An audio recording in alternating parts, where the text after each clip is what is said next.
Hey there, folks. What's going on?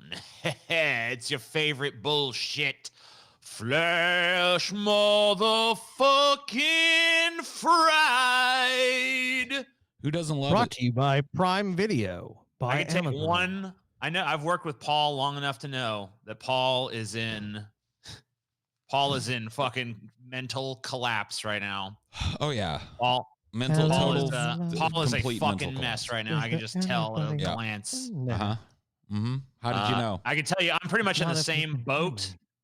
I'm sick of fucking recording shit for you guys. I'm sick of fucking working on this shit. I just want to not do it anymore.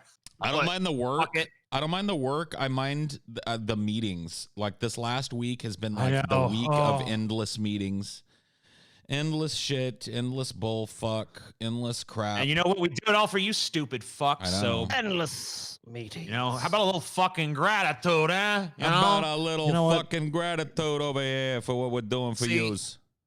That's You the guys shit that you deserve endless motherfuckers. meetings. You just assume we turn on a camera and go like blah blah blah. Columbus was born in fucking blah blah blue, and then he did this and that, and ha ha ha. Okay, well That we're pretty done. much, in their defense, that pretty much is what you do, TJ. No, we fucking spend endless goddamn hours every single day in these stupid fucking meetings, agonizing over every little minutia bullshit detail. What should we Not do? true, This? Should we TJ. do that? No, what's this? TJ, that's not true at all. TJ, can you please stop lying to these people? All right, I've never seen I'm you attend a lying. meeting It's, in your it's life. exactly what you think it is. We just fucking we wing it all the time. We don't fucking have no planning. It's just fucking whatever, loosey goosey bullshit. I spent most of this week jerking off and counting my money. That's what Paul did. I counted my And counting money it. and I jerked my cock. Yeah, that's all Paul does. That's like his life. I mean, what would you do if you made money for nothing and got your chicks for free too? Chicks for fucking free, man. Yeah, I don't know. I'd be doing the same thing, jerking off and counting my money. So what do we got today? A cavalcade of bad news, political Yep. bullshit that I no longer care mean, about. Yep.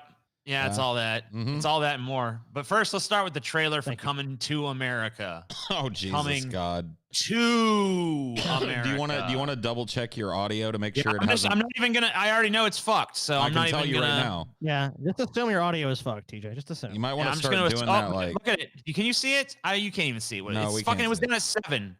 It was down to 7. it doesn't need to be Fucking at 7. piece of shit. It needs to be at 100. Yes. Just fucking put it at a goddamn 100.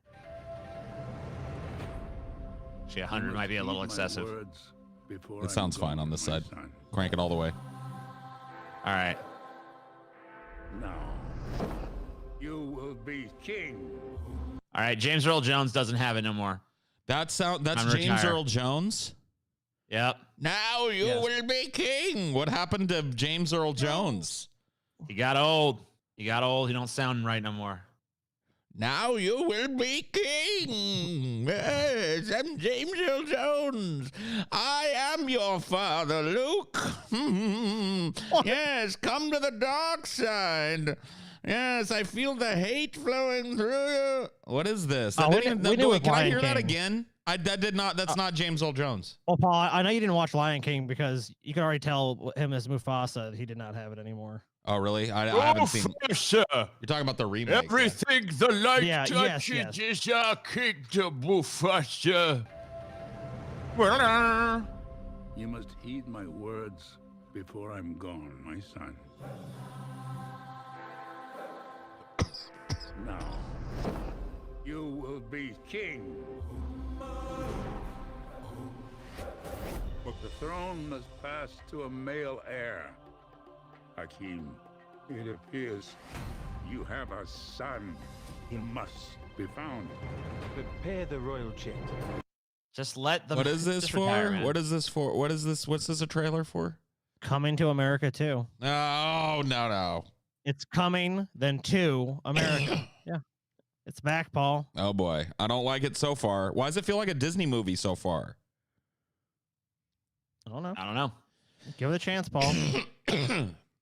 It could Any be good. You don't know. specters in the chat? Just tell people to restart or reload the stream. Reload it. I'm not dropping frames. It's just fucking YouTube being a piece of shit. It's you guys. It's not us. It's you. It ain't me. We are going back to America. Oh, hell no, Your Majesty. Come on. I'm back. Say it again. Feel right in this mother. Feel good in this mother. My whole hood in this mother. I am glad to see Wesley Snipes in something. Yeah, I will say that. I'll give him It's that pretty much. dope. His tax evading ass, dude. I'm not gonna lie. It's pretty goddamn dope. I'm the king of this shop. That's funny in hell. Well, say it again.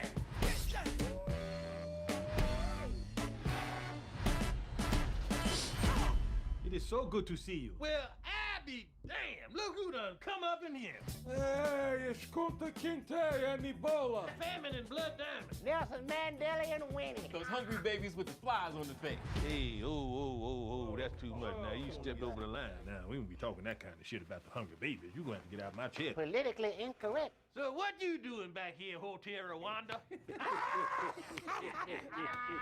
Okay.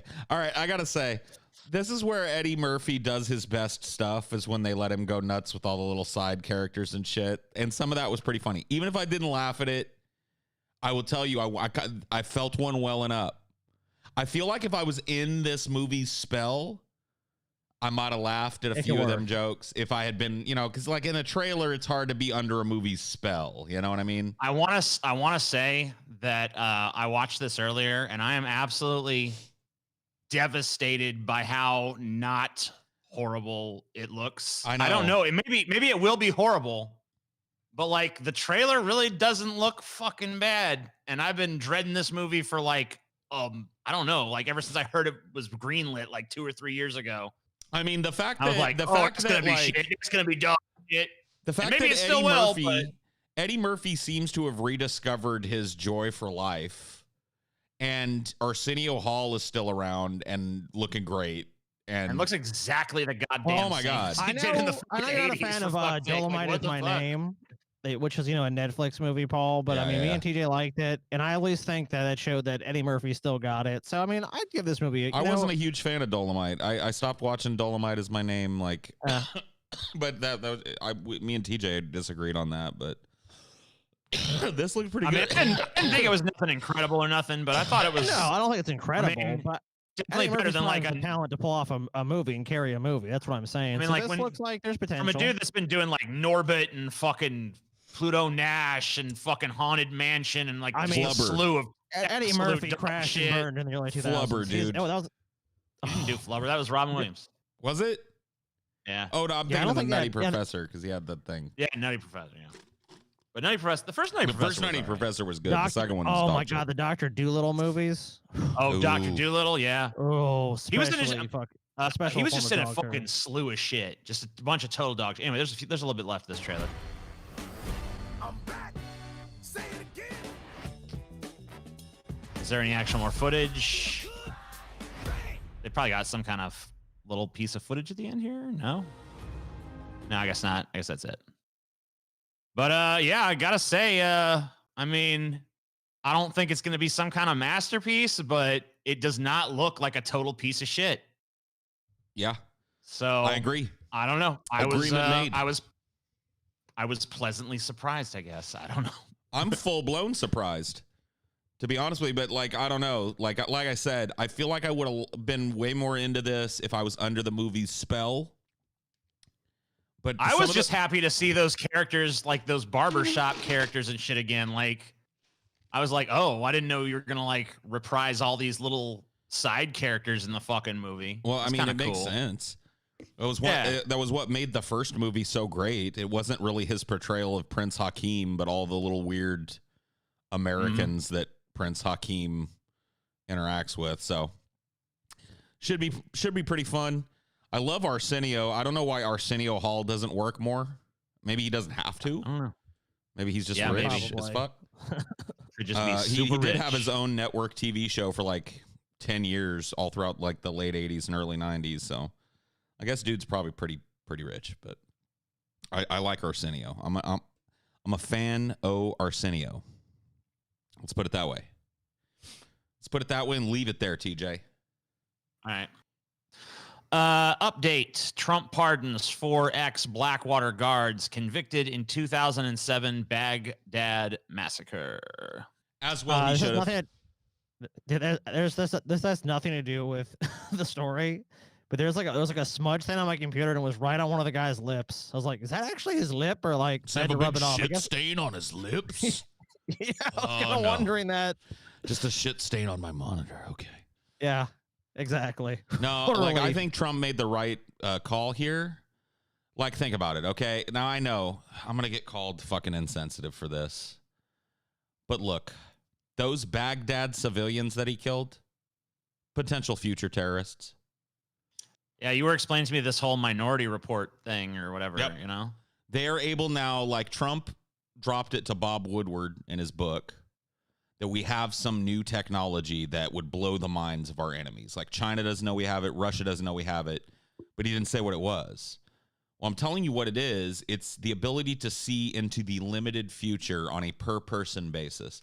So what happened was these Blackwater guys were equipped with the new future goggles, as they're calling them. Yeah.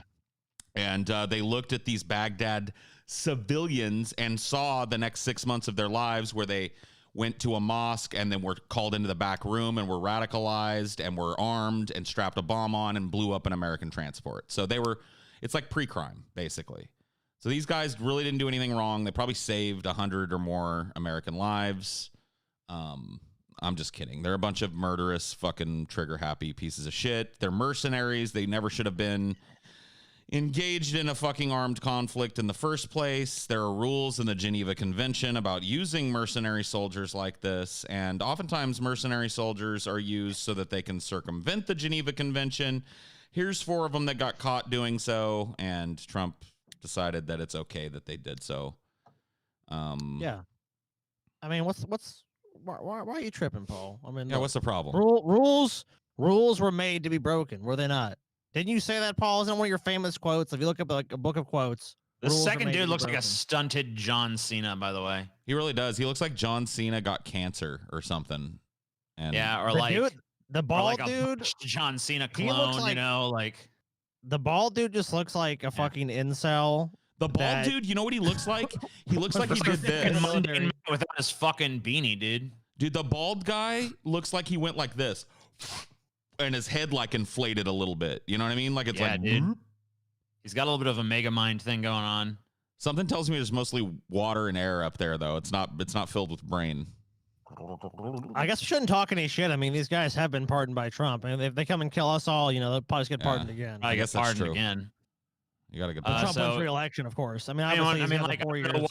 I don't know how much fucking background you need, but in 2007, a group of Blackwater contractors escorting a convoy opened fire in Baghdad's Nisour Square, killing 14 unarmed civilians, including 2 boys ages 9 and 11. Well, I mean, Look, that they was thought they 4, were gonna 9, attack. 11, right? 9 and 11, 9, 11. Look, Come TJ, on. if you were in fucking, terrorist square there, and a bunch of terrorists were sitting around you, what would you do? Yeah, like what choice did they really have? You know? Kill- I mean, look, kill a the name of terrorist. the square. What was the name of the square they read? Terrorist Sour, square. Nisar. No. something. I think that's a misspelling of terrorism, TJ. These Well, guys are all. Tourist. That's Islamic for terrorism. Yeah, exactly.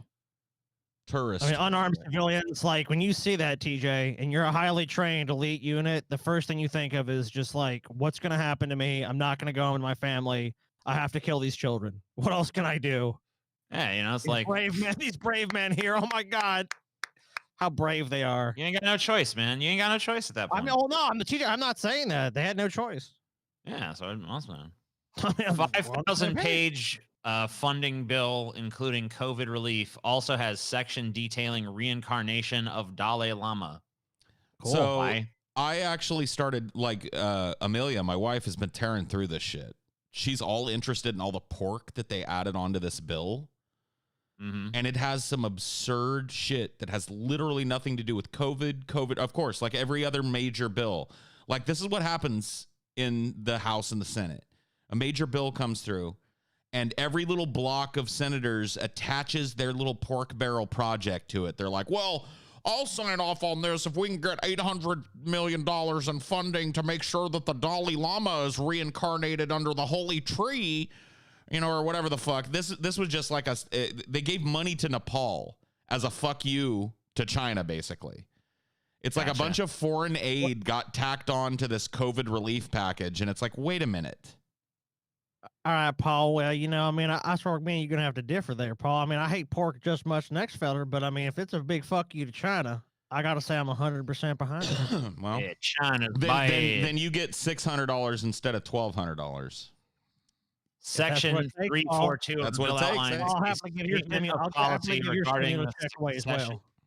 of reincarnation of the Dalai Lama. Why does that need to be even gotten into? Like, just give him the money. You want to give him the money, give him the money. You don't need to fucking explain the reincarnation, which is bullshit anyway.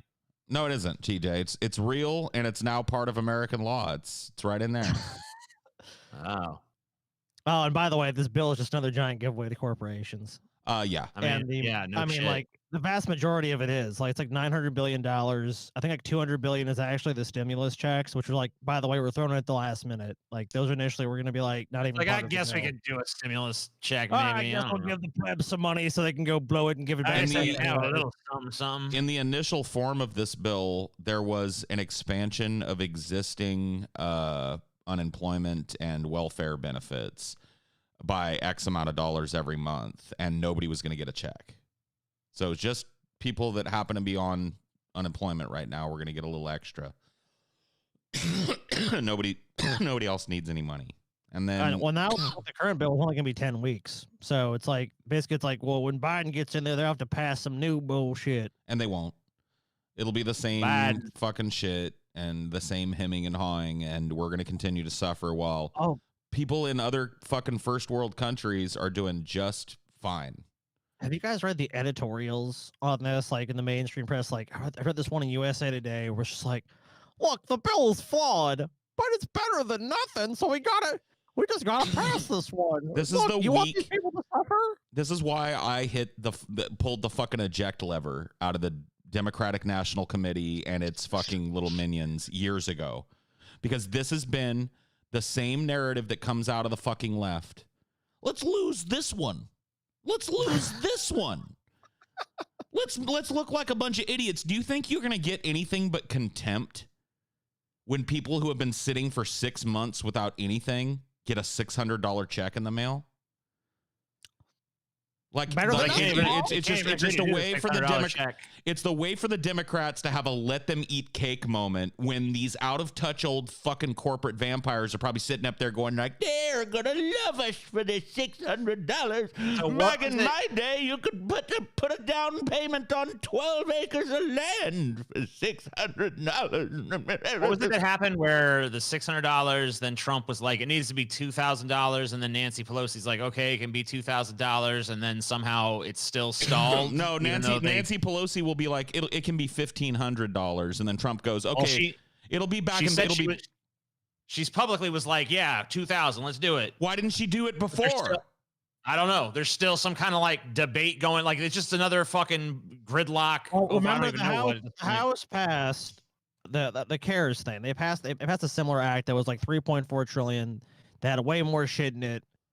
That like I think all of us talked about, you know, when the proposal came out, and we're like, I mean, it's like at least something. It's like it's a decent start, basically, is what I think our consensus was. Like, doesn't go far enough. Like, no UBI, no things I think we'd all like to see, an actual stimulus plan, which is what these other countries have done.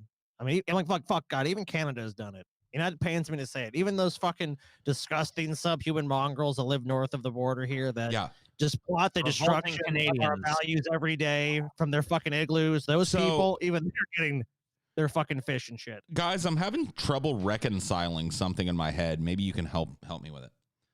Right? Probably not. America is the richest country in the world, right? Not for long, but yeah. But right now, yeah. We're the richest, we're the wealthiest nation in the world, right? Why is it that all these lesser nations can afford to pay their people a living wage while they stay home and wait out this pandemic, and we can't if we're the richest? Well, let me tell you this, Paul. Just imagine the world is like a neighborhood, right? And all the little houses, right? Uh-huh. The house where the people are frugal has the most money. All these other countries wasting all their money on healthcare and shit. That's why they don't have as much money as we do. I see. I'm sick. Oh, here's Well, a that makes government handout.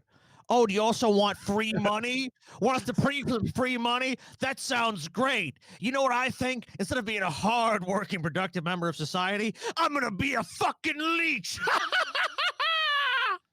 I just, whatever. And that's the narrative, isn't it? That if the government gives you anything, that like everyone's like, it's like, look, there's always people in life that are going to take the fucking path of least resistance, right? Of Which course. is like sit on the government dole. Of course, those people exist. There's no denying it. But all the other people that are hardworking and fucking spend their lives just trying to fucking do what's best for them and the people they care about, they need help now. And the response thus far is basically eat a dick in hell. We don't care. Fuck you. Let them Oh, eat but hey, cake. these giant companies, they're gonna make record profits on your back, literally at the same time. Let them shelter within cakes.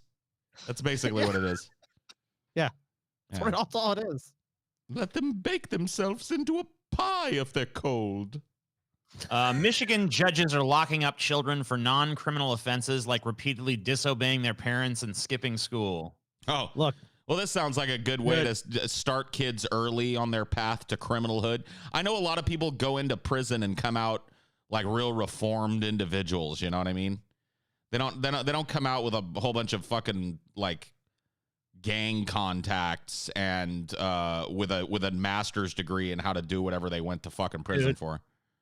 Everyone I've met that's gone to jail or prison and came out has basically said it's just like all people do in there is just learn how to become better at their fucking scam. Well, because you get to rub noses with all the people that do what you do. College.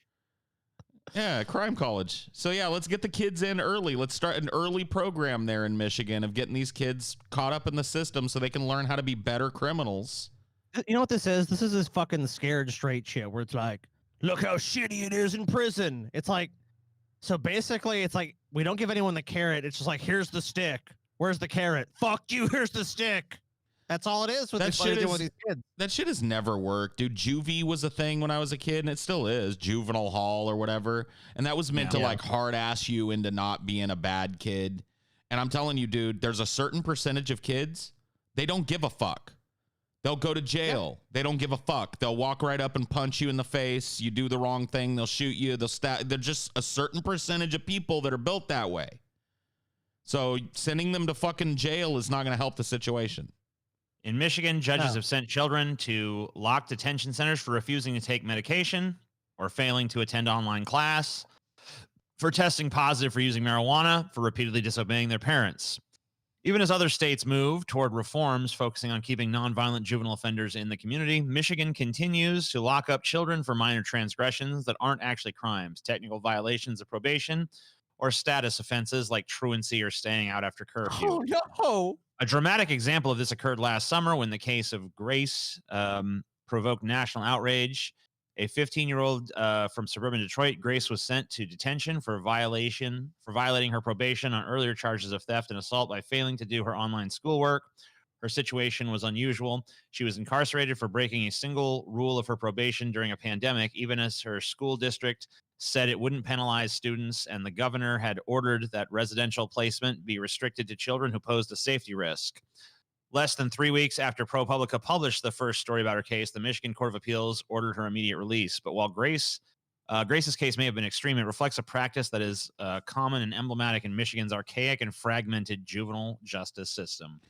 A ProPublica investigation has found. So basically, just like pretty par for the course there, I guess. Yeah, I mean, she'd be in the system right now. If it wasn't for her, that girl getting media attention, she'd still be locked up because it's every person they put in one of those places is money. Of course. There's tons of people like this, and it's cheaper for them to just duck the fucking publicity and let this one prisoner go and just keep locking up people. Like there's probably 100 hers in the system right now in the state. Undoubtedly. You know what I mean? And it's just like this is part of the problem in this fucking country. People bitch about crime or kids that don't care about anything or blah, blah, blah, blah, blah. And they always want to blame it on porn or video games. Really, it's a two-pronged problem, right? The parents fail at home and then the state fails. So this is the state doing what the parents are doing and for these kids. These kids, I can almost guarantee you, do not have parents that are fucking all that great. If they did, they wouldn't be little fucking assholes. They wouldn't be fucking doing some of the shit that they're doing. And as a result, the state should step in and subsidize these kids in some way or find a safe place for them to be. And that safe place is the stripey hole where you learn to be a better criminal and where you get raped sometimes. Yep. Good place. Good idea. Yeah, wonderful. Good way to churn out a generation of kids that are engaged, not only in society, but just in being fucking productive human beings. Sounds like a plan. Virginia removes Robert E. Lee's statue from U.S. Capitol. Virginia has removed its statue of Confederate General Robert E. Lee from the U.S. Capitol. Governor Ralph Northam said Monday, "Why it maters, not matters, Yeah, maters." Thank you. The Axio. move takes out a symbol of Virginia's racist and divisive history, Northam said. We know it. I mean, like, we know all this. So they took down the statue, you know? Probably, I mean, like, yeah, you probably shouldn't have a statue of fucking traitor to your own country fucking in your country. I'm just sick of hearing these state stories grounds. now. This is not news. They pulled down. This is no longer. They pulled down a shitty fucking statue of a shitty person who was a traitor to this country, and hopefully it got moved to a museum about that war. And there you go. That's where it belongs. There you go. It belongs. I mean, in the museum. I really like the constant media coverage of this drives people caring about it. Like, I guarantee you, this wouldn't spread beyond the 10 or 20 people that probably give a fuck out of in this local community, if not for the media covering it like it's some news event that they took down a bronze statue of a traitor. Yeah, I mean, we've already been through this a million times. And yet again, the only thing I have to say about it is that even he said their monuments and statues shouldn't be raised of people like him. He even said it himself. So it's absurd. Rays pitcher Tyler Glasnow used photo of Pharma Bro to get angry before games.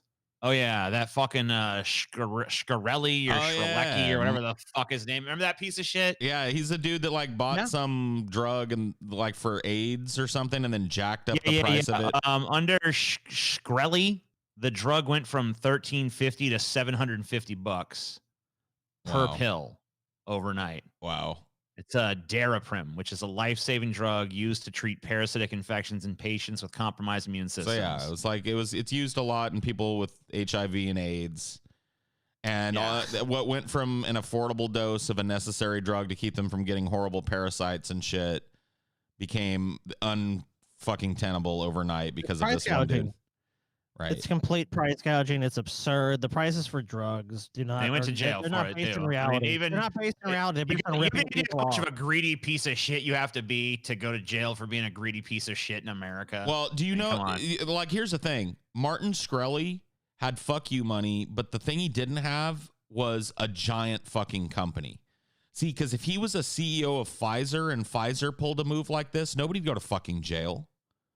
There would be a fine levied on the company, like literally less than slap on the wrist type of fine would be levied on the company, and they would probably do it again later on because they'd make a big profit in the meantime. You know what I mean? So it's like the only reason Martin Shkreli got busted is because he happened to be a flying solo hedge investor with a bunch of money who decided to do this shit. He also decided to taunt the fucking Oh, there goes Scotty. Okay, well, bye-bye. He also decided to.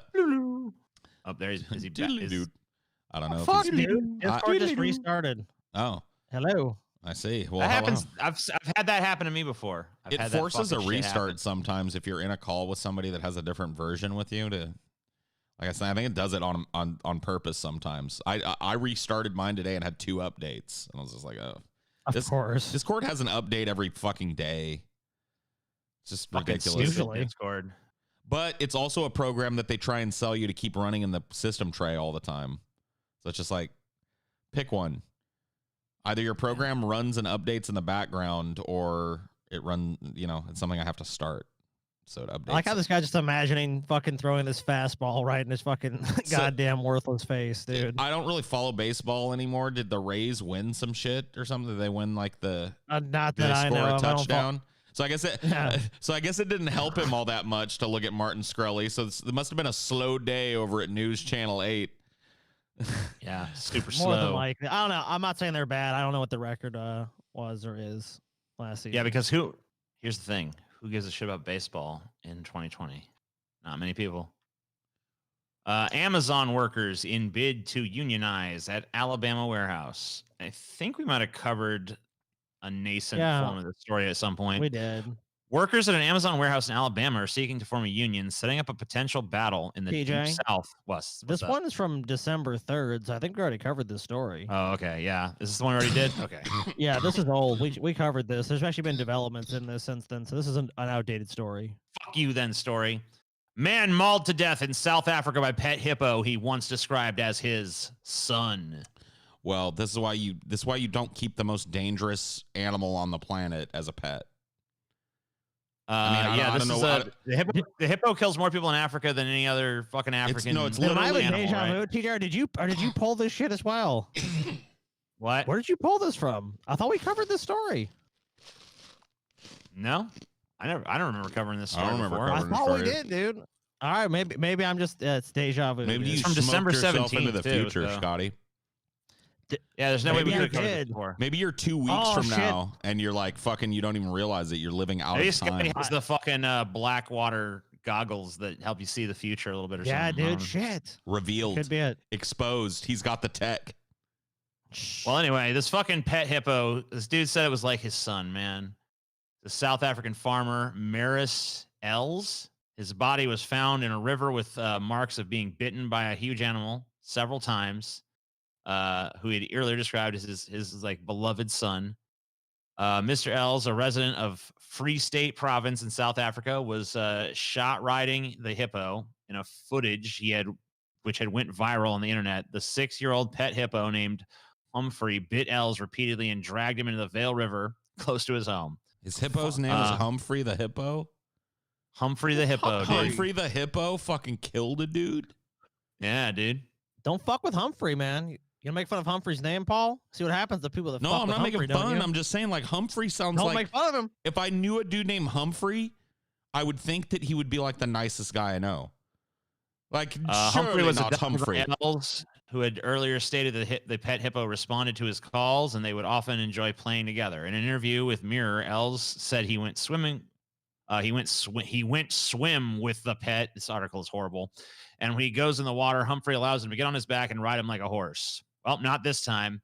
He further mentioned that although it is a little dangerous, he trusted Humphrey with his heart that the hippo would not hurt anybody.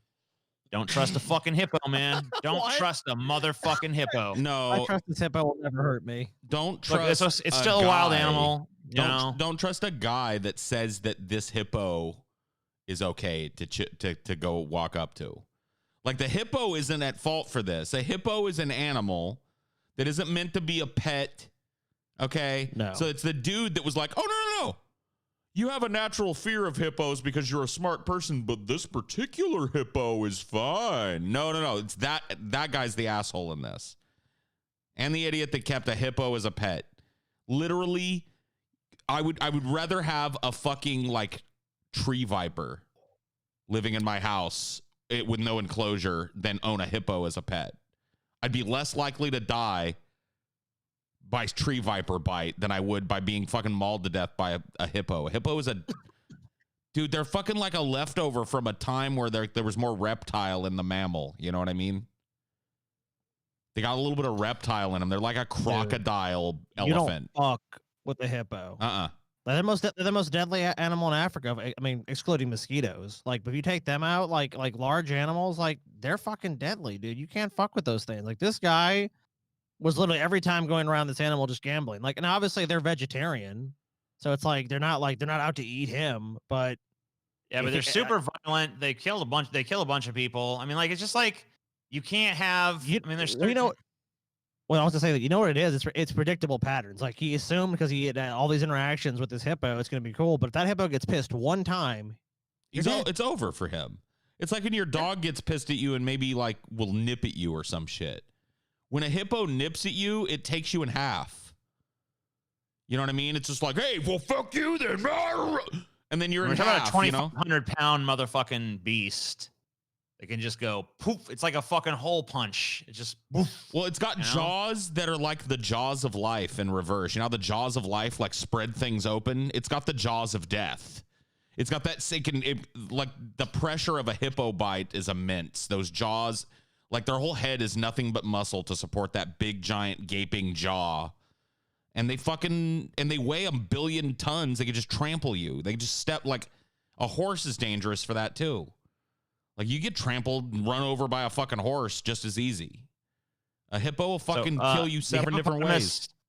Unless this is I'm looking at an article in Field and Stream, and it says the hippopotamus has the 3rd most powerful bite force on the planet at about 1,800 psi. Sure. Like I said, so that's like a goddamn insane vice force. grip of like a car crushing bite force. And think what that would do to a human body. It just crumples you, rips you asunder. No, there's just no fucking way, dude. Like, that's like a pet. You have to like.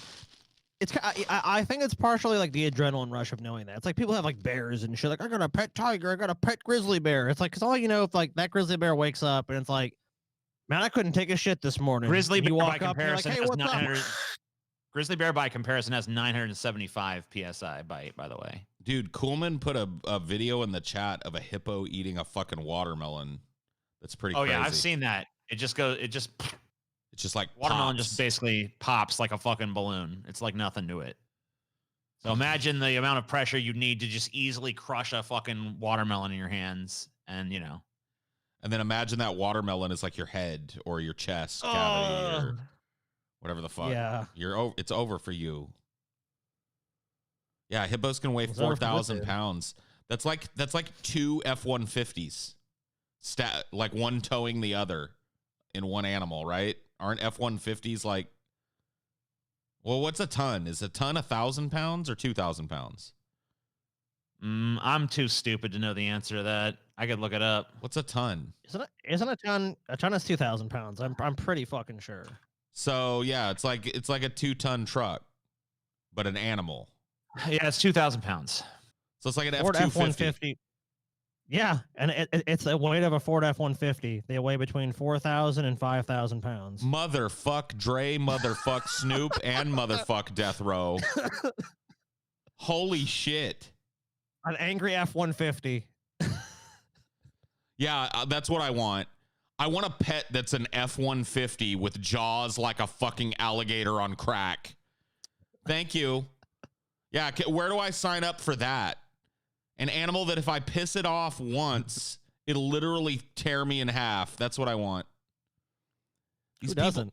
These extremophiles or whatever they call them, like the people that like, well, that's what they call animals that like extreme environments. These animals that like these fucking exotic pets, where it's like, you know, I've got an eyelash viper. One drop of venom from this will shut your whole nervous system down and you'll die. You know, it's like, why would you? But why though? So you can tell people that once. So you can be like, I have an eyelash viper. One drop of venom and you'll die. And then, like, how many times is that cool? And really, what do you get out of the bargain? A deadly snake that if it escapes. Is it ever really cool? Because if someone told me that, I'd just be like, this person is an idiot. See, there's some and people. A psycho. There's some people that think that shit is cool. Like, I guarantee you, there were people that like this. This guy probably got off on the fact that he had a hippo, and people were like, "Shit, dude!" People were like, "Whoa, you've got a hippo?" Yeah, I've got a hippo for a pet. You can pet him too. He's totally safe. Thankfully, it just chomped him and not somebody's kid who was dumb enough to let it walk over and pet this fucking thing. One hippopotamus for Christmas. U.S. judge says parents owe son over trashed porn collection. Damn right. Justice is done. Damn right.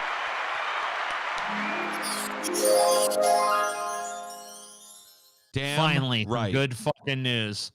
A U.S. judge in Michigan has ruled that a 42-year-old man can seek compensation from his parents for destroying his pornography collection. David Wareking was living with his parents following a divorce, sued them over the items. We covered this a long time ago, but I guess he got a judgment in his favor, which he claims were worth over $25,000. His parents argued that they told Mr. Working to not bring the items home. The judge said that even as landlords, Mr. Working's parents had no right to dispose of items owned by their son. Mr. Working had lived with his parents in Grand Haven, Michigan, for 10 months after his divorce, but moved out in August 2017. He now lives in Indiana. He said he had left his expensive and irreplaceable collection of magazines and films at his parents' house when initially moving out and later discovered they were missing. Wow. This That's is actually an painful update, according to one of our intrepid patrons. We covered this when the case we covered started. this a while back, but there was no now a verdict. judgment. Yeah, now we know parents are liable for that porn, and as well they should be. You pay good money for fucking porn. It would be like your parents like deciding to kick you out of your house, and then just going like, "Oh, his car is so distasteful," and just taking a crowbar to it. Like, we can do this because we're his parents. Like, it doesn't matter if it's spank material; it's still money. Yeah, Don't it be has destroying monetary other value. people's shit. It's his property. Exactly. He owns it. They should have come to a reasonable solution. Amen. COVID-19 patients killed by exploding oxygen cylinder in Turkey. How'd that happen? That's what they get for getting COVID. At least 10 people have died after an oxygen cylinder exploded at an intensive care unit treating COVID-19 patients in Turkey, the health minister said. Can you imagine some shit? You're in this fucking horrible fucking COVID-19 unit. It's like, I'm going to make it. And then just like some dumbass fucks up. So an oxygen container just blows up, killing you. Like, what the fuck? Yeah, the state-run Anadolu news agency said the fire took place at the private Sanko University Hospital in Gaziantep, which is about 40 miles north of the country's border with Syria. It cited a hospital statement identifying the victims as being between 56 and 85 years old. The fire was quickly brought under control. All the victims were patients who had been hospitalized with coronavirus. The statement said 14 intensive care patients had been transferred to other hospitals. An investigation is underway. We are profoundly blah, blah, blah. It's a tragedy, blah, blah, blah. I mean, big old oxygen tank exploded. A bunch of people died. I'm kind of shocked this hasn't happened somewhere in some podunk ass hospital in the U.S. To be frank with you, yeah, that's true. I've been in some mangy hospitals. I don't know about you guys. Like, not a patient in one, but I've visited people who were in some pretty mangy fucking hospitals. So I'm sure that this is like an accident that's waiting to happen here too. I mean, oxygen is highly explosive, so if it's not handled correctly, it's gonna blow the fuck up. You know what I mean? Oh, I mean, yeah, it's easy, and the medical industry works a lot of very sensitive chemicals and equipment, and someone just doing one thing wrong, like, oh, let's just leave this tank open, and then a spark or whatever, you're fucked. Yep. All right, I guess that's about all we have to say about that. So yeah. That's about it. I mean, what can you say?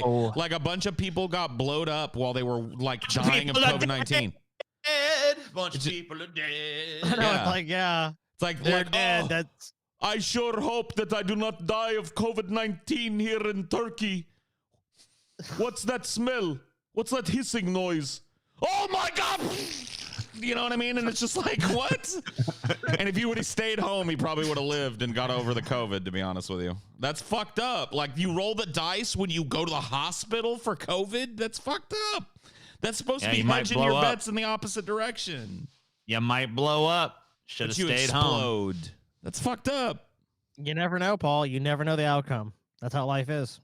A judge has upheld. Video allowed in trial of officers charged in Floyd killing. A judge has upheld his decision to live stream the trial of 4 former Minneapolis police officers charged in the death of George Floyd. Been a while since we had one of these. This is like O.J. Simpson trial 2, I guess. I mean, this is like, I don't know if it's like O.J. Simpson level, but this is going to be a big trial. And I'm telling you, like, at the high level, because you know that there's big lawyers involved on both sides of this. Oh, yeah. At the high level, you can see the jockeying has already started. So it was already in contention whether the videotape of these officers killing this man should be allowed as evidence in the case of whether or not these officers killed this man. Like, that's the type of legal jockeying and time-wasting bullshit that happens. Is the video really relevant to what's going on here? Hang on. It's like, what? Oh, excuse me, what?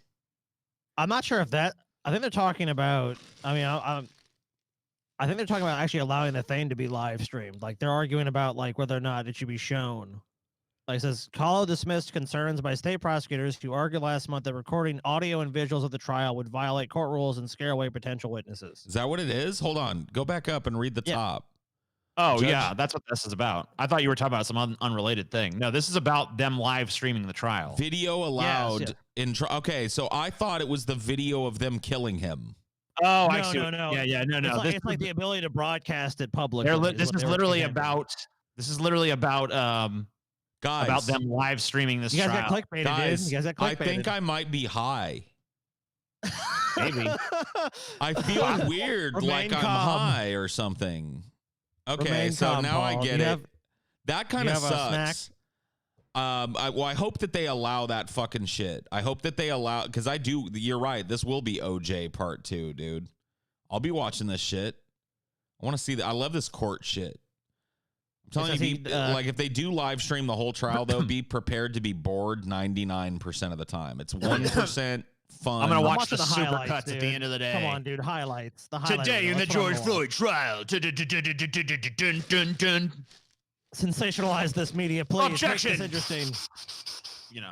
Dude, I used to Great. just watch the like boring ass legal objections and shit in the OJ trial. So did everybody Everybody else, by did. the way.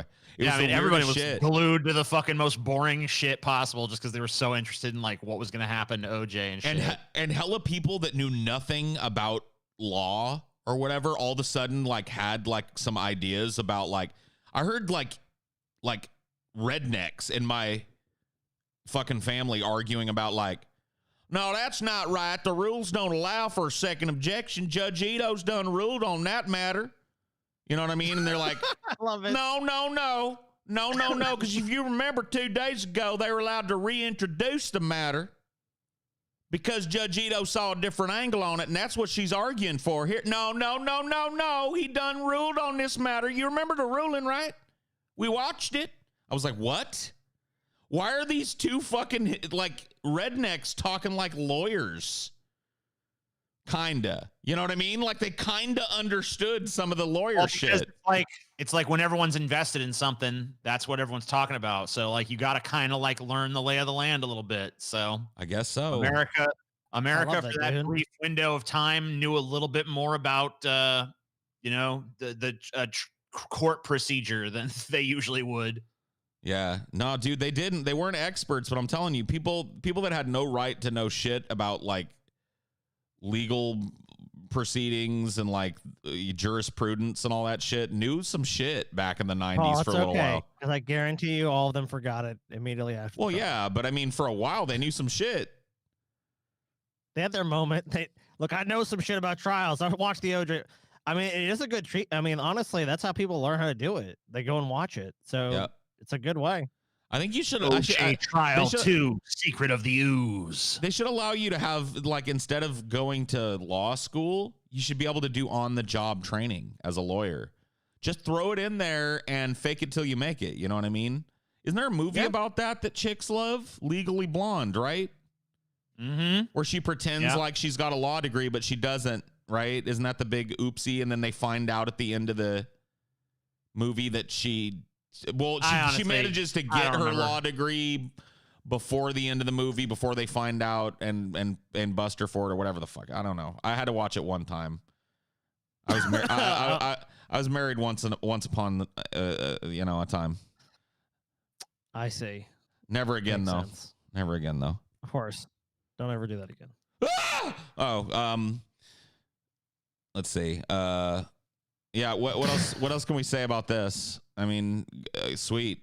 So do you Yay. think it's a good idea to live stream it? Fuck yeah, dude. Yes. I think it's a great Or idea. do you if it- think it even like if it results in an biases justice or whatever the fucking bullshit? Even if it results in an unfair trial for the officers, I mean, especially if it results in an unfair trial for the officers, honestly, I want this to be tried in every fucking living room kitchen before they're able to even fucking pick a jury. You know what I mean? So yeah, televise everything of this. Yeah. Cool. I want a tainted jury. I want a horrible, spurious verdict. I want this jury to deliberate for fucking like, I want a record, 30-second deliberation. They literally go in the room and then knock on the door and go like, we're ready, and walk right back out. You know what I mean? 30-second deliberation. I hope they just pull a fucking Pink Floyd's The Wall where the judge is like, there's no need for the jury to retire. Oh, And yeah, he just the judge fucking just summarily judges it like, fuck the jury. I've seen all the evidence I need. Guilty. Why is South Africa's new variant of COVID-19 so scary? UK bans travel to South Africa, where a newly discovered mutant that's even more contagious is driving massive second wave among young people. I'll just read the bullet points here. Cases in South Africa have spiked from 3,000 to 9,500 per day in 3 weeks. New strain announced last Friday and accounts for up to 90% of SA's new cases. Strain called 501V2, believed to be more extreme than the one discovered in Britain. 2 cases of SA mutation detected in Britain. Hancock calls it highly concerning. Scientists say it is more transmissible, but so far not believed to be more deadly. More than 100 flights thought to have flown between the UK and South Africa since October. Experts in South Africa warn maybe the virus is beginning to outsmart us. What do you mean beginning to? UK, Germany, Switzerland, Turkey, Israel, and it's starting to get it's starting to do really well, TJ, now that it's infected literally every corner of the globe and nobody knows what to do about it. You know what I mean? Yeah, now it's starting to may actually get a foothold. You know? Yeah. Maybe, I don't know. Could be. Could it happen? Find out next time on It Did Fucking Happen. I mean, what? These We've stories seen are so sensationalized. we've seen 2 new variants of COVID-19, both of which are more contagious than the initial virus. What a shock. So COVID-19's getting smarter. It is getting better at its job. It is out there to fuck you. I think I just smoked some COVID-19 laced legal tobacco because it's got me. Ugh. It's got COVID-19. What can you say about this shit? The most of the fucking planets already decided, like, it ain't that bad. I mean, Don't how much worry of the you guys remember mink COVID from like a couple of weeks ago? Well, here's how seriously they take it. Nearly 4 in 10 Americans do not want to take the COVID vaccine. HHS is planning to spend $250 million to convince the U.S. it is safe. I don't understand. I really don't get it. There's a fucking pandemic. We have a vaccine. Maybe it has some problems. To control our minds, TJ. And shit, because it was rushed out, but like it's been shown to be effective. I think you should probably take it. I'm planning on taking it when I can get it. So, this gets us like at least close to the like 70% that we need for herd immunity. Anyway, doesn't it?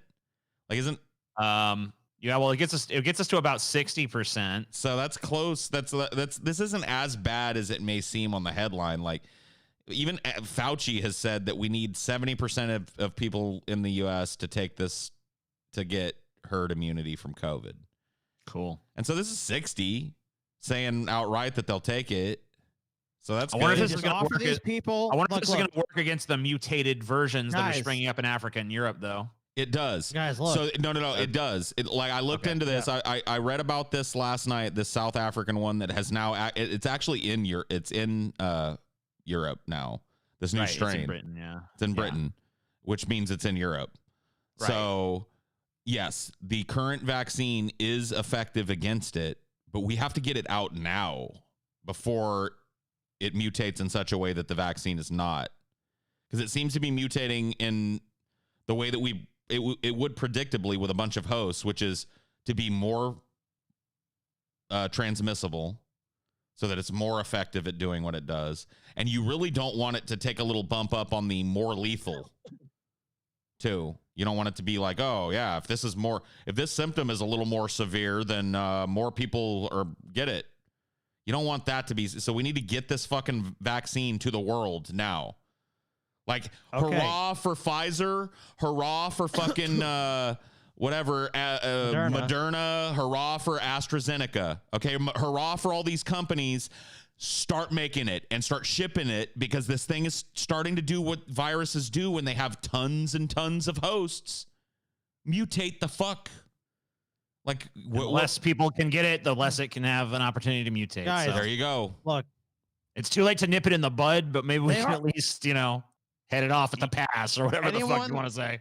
Anyone that you think doesn't want to take this, you just look, you basically cross-reference like some shit about the demographics, and you send them an offer in the mail, like, you could do all this great shit, like, you get to go Disneyland, you get to do all this stuff, and you show up there and they're like, oh, there's one thing you got to do to do all that cool shit we promised you. You got to take this fucking vaccine. Yeah, I mean, there's if you offer people a bunch of free shit or money or whatever, that's all they got to do. Then that'll get you another 10 and 20% of those people. In my opinion, and this may seem fucking draconian and shit, but when it comes to protecting like everybody from a horrible mutant virus that may kill the entire human race, or may like decimate the entire fucking human ecosystem, like, I think people should be forced to take this shit to a certain extent. Like, I think that there should be, at the very least, penalties for not taking it. And I think that anybody that's going to have children that are in school with other children who have taken it shouldn't be able to take, like here's the thing. You don't want to punish the kid by keeping them out of school. But by the same token, you can't let like a plague rat come into your fucking school. No, definitely not. So it's like, we got to get real about these fucking anti-vaxxers and shit and start being the crazy health Nazis that they claim that we are when it comes to these types of things. It's not a matter of opinion whether or not you get inoculated against a horrifying, deadly disease. If you live out in the fucking woods, go with God. Go up there and live on top of the mountain where there's like at least fucking 20 miles between you and the nearest human being, and you don't ever visit society. I ain't telling you what to put in your body. But if you want to take advantage of living in a modern society with the rest of us, with roads and stores that we all have to share, you get the shot or you get shot. How do you feel about that? I like it personally. Damn. 10 years in prison for illegal streaming. It's in the COVID-19 relief bill. Tucked away in the more than 5,000 page long COVID-19 stimulus bill is a new law that severely punishes streamers that pirate large amounts of copyrighted content. You probably have nothing to worry about. Well, speak for your fucking self. The Protecting Lawful Streaming Act, which was introduced earlier this month by Senator Tom Tillis, a Republican from North Carolina, doesn't target casual internet users. The law specifically specifies that it doesn't apply to people who use illegal streaming services or individuals who access pirated streams or unwittingly stream unauthorized copies of copyrighted works. Rather, it's focused on commercial for-profit streaming piracy services that make money from illegally streaming copyrighted material. This is how it always starts. This is how it always starts. This is how it Here's always creeps in and becomes about you. This in the books. Yeah, you put a lot like this in the books, and the next thing you know, it's like people, if they fucking don't like someone that reviewed a fucking movie trailer once, it's like, let's see if we can use this law against them. Let's see if that'll hold up. I gotta be honest with you. I didn't read the whole fucking bill because nobody's gonna read the whole fucking bill. It's 5,000 fucking pages. I actually got a little bit crazy about this one because I was like, oh fuck no. And then I looked into it, and it really does look like it's aimed at these like mass streaming sites that are like literally just taking brand new movies and putting them up, streaming fights that are happening at the same time that the fight's happening, and doing it in a bunch of places, and this collecting is just a bunch of money entertainment industry lobbyists fucking right. added this as a rider onto this fucking bill, or that's the right term. But here's the thing. This is like, I hate to make the slippery slope fallacy here, but this is the first step down a really tragic road that ends up with you literally being served, maybe not with a felony, but literally being served with like a lawsuit, or being served with a fine and a misdemeanor on your record should you have a YouTube channel and use too much of a YouTube video, or have a YouTube channel and do a sing-along with a song, or have a YouTube channel and do a fucking karaoke where the karaoke version that you use a little too close to the original track. You might end up owing this company $450 and have a misdemeanor on your record for a few years. And then it'll grow from there.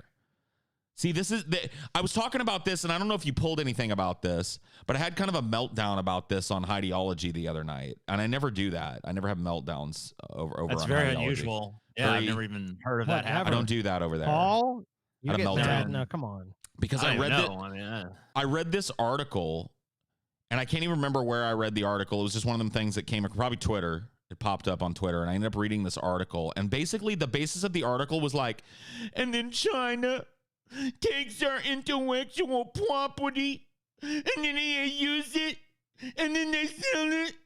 And I'm just like, when did America stop being a place where we were like, fuck that, they can have our old shit because we're making the new shit, baby, and start becoming a bunch of pussies trying to defend like 20-year-old patents on songs nobody listens to anymore? Like, you know what I mean?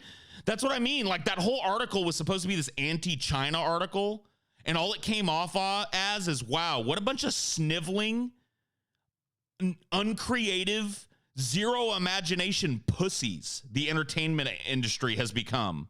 And the fucking software industry and the technology industry. It's like, so what if they stole your fucking like patented architecture for the iPhone 8? You're on the iPhone 20, bitch. Like, just keep making a better one than them. It ain't hard. But instead now we've like lost sight of that basic American tenet, and we're wringing our hands over Chinese people streaming movies that they didn't pay for. Chinese person take Windows but not pay for. It's like, fuck you.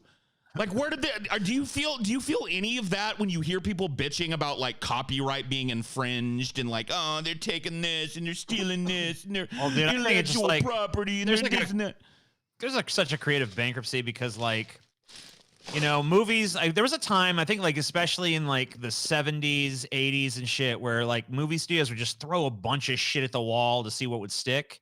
And once they saw what was stick, they've pretty much been running with what sticks ever since then. And it's like, it don't stick no more because now it's fucking old hat and you guys aren't trying anything new. And that's why they're so defensive of, because like everything's just nostalgia now. Everything's just big. Every fucking property that's coming out is like 20 years old, 30 years old or more. Fumes, I'm telling you. We're just running on the fucking fumes of like the creative minds of the fucking 70s and 80s. We don't have anything left in the fucking tank, and it's lame. Dude, I gotta tell you right now, wring our hands when China starts. Oh no! Those of you that are watching live, and by the way, plebs, since this is in your section, our patrons get to, for those plebs to get out. Right, soon, right. So as we're about to kick you guys out of here, let me just tell you that our patrons get to watch this live. So they're watching right now. So allow me to address them before I boot the plebs real quick. Before we boot the plebs out of here, a good example of this happened to us recently. We took a completely public domain film, Night of the Living Dead, which probably shouldn't be public domain, but is through through happenstance and bad turn of events for George Romero. It is. It's in the total public domain. You can show that film anywhere. You can do anything you want with it. We got a fucking copyright claim doing a review for you guys on that, where we sat and watched it in a little box like this and talked about it. On like 3 seconds of that, some Brazilian company was like, nope, we own that 3 seconds of Night of the Living Dead in the public domain. And YouTube didn't even have our backs. YouTube wasn't like, what? They were like, nope, flagged, muted. They said they own the song that is on the radio in the truck. I mean, it's so ridiculous, dude. It's so fucking utterly. This is the ridiculousness. So now that you know that, get out of here, plebs, right? Get them out. All right, plebs. Hey, listen, you could be watching this live, but you're not. So you don't have to go home, plebs, but you can't stay here. Not only could they be watching it live, they could be watching another doubling. Like, we're doing another one of these right now. So why are you still a pleb? Look, guys, a full 1/3 of the audience of the show pretty much watches the full version of the show. Yeah. Or more. Like, it's like 5,000 or 6,000 people that watch like the full version of this shit, I believe. And fucking you guys are watching this little fucking cut in half pleb version, and there's no reason for that. Because we're not charging some crazy exorbitant amount for this shit. It's $5 a month for fucking Flash Friday every week, Friday episode every week. We got a shit ton of stuff on our Patreon. That's just like scratching the surface. We got some new shit coming up in the new year. We'll talk about More that at shit some point in the coming, yeah. future. So fucking sign up. Become a fucking patron. You're not going to fucking regret it. I guarantee it. Become Give it a a human month. being. Now get out. You don't like it for if you don't like it for a month, fuck you. But you Get know out. what? Fucking sign up for a month. Anyway, Get them out fuck of you, here. Get They out. stink. Get them out of here. They stink like shit. Get the fuck lost. All right, they're gone. Whew. Oh, that feels better. A little bit better. The air feels clearer. I just feel more level-headed. I Grow- feel looser. It's like you don't have to worry about the plebs. I gotta tell the people. I gotta tell the people that are in the fucking chat right now that it feels gross, even I don't knowing have that on these stupid glasses no more either. yeah, you I don't just let my crazy hair fucking be out too. I Yeah, don't the care patrons. anymore. The patrons can see us as we really are. I'll pull my shirt up and let it ride up on my belly. Yeah. Pull my fucking hair up. I'll let you know that I fucking smell my own BO as I'm sitting here. I stink to don't. fucking high heaven. I'm clean. I smell pretty good. I don't even want to look at this. I smell pretty good. Ugh, that is wretched. Well, hold That on. Let is me get under the fucking jacket. Wretched. No, dude, I smell pretty good. I showered last night, and I smell a little bit like fire smoke because I've been sitting out by my fire Yeah, like every night practically. every night. All right. Every night I have a fire, TJ. Every night. Every night I have a fire. Stoke the fire, Paul. Stoke the flame of life. Let it burn. Burn the flames. See what else is going on in this world? This is a crazy story. This is a Hollywood studio. MGM puts itself up for sale for $5 billion. Studio behind the James Bond franchise looks to cash in on rocketing prices for content amid TV streaming boom. There he is. There's a mouse. Excuse me. Sorry. Didn't mean to interrupt you. Go ahead, TJ. Go ahead. So you get MGM has put itself up for sale for $5 billion. Mickey, you gonna fucking scoop up James Bond too? I mean, he's a little bit of a problematic property, to be honest. Oh, He does the icky thing with girls. Oh. We Yeah. only allow hand holding and kissing on the lips every once in a while. I mean, they never show fucking hardcore stuff in the Bond movies. They're like, You're right. I will give you it when you're right, TJ, and you're right. They don't Yeah. show it directly, but it's heavily implied. yeah, it is pretty heavily implied. Heavily. That is true. Heavily. Heavily Yeah. implied. You're right. I don't know. But he's Mickey's doing a the player. nasty thing. Mickey, it's saying here that Netflix and Apple are in talks right now. I'm not hearing anything about Disney at this point. Let me tell you something, Scotty. Let me tell you something. I don't mean to interrupt you. I Oh, can well, go buy ahead. and sell Netflix and Apple with my pocket change if I wanted those failing Web 1.0 companies. They'll wither on the vine once I have control of everything else. So Mickey, MGM I need to owns a inform you, I library think of Apple's actually worth more than Disney. I hate to inform you of that, Mickey, but they're actually technically worth more. You all I right there, said it. Mickey? A bullet is technically worth more than your life. I mean, sure. But I hate mean, to tell you, Scotty, you're Mickey, right, is what I've said. Scotty, you're I mean, right. I we're hate to getting say it, there. Mickey. You said you could buy and sell them. It's like I think they're, if you look at the valuation of those companies, We're getting there. Apple's worth more. We're getting Well, there. maybe you're gonna you might get there someday. Yeah, that could definitely happen, Mickey. I will own them all. All right.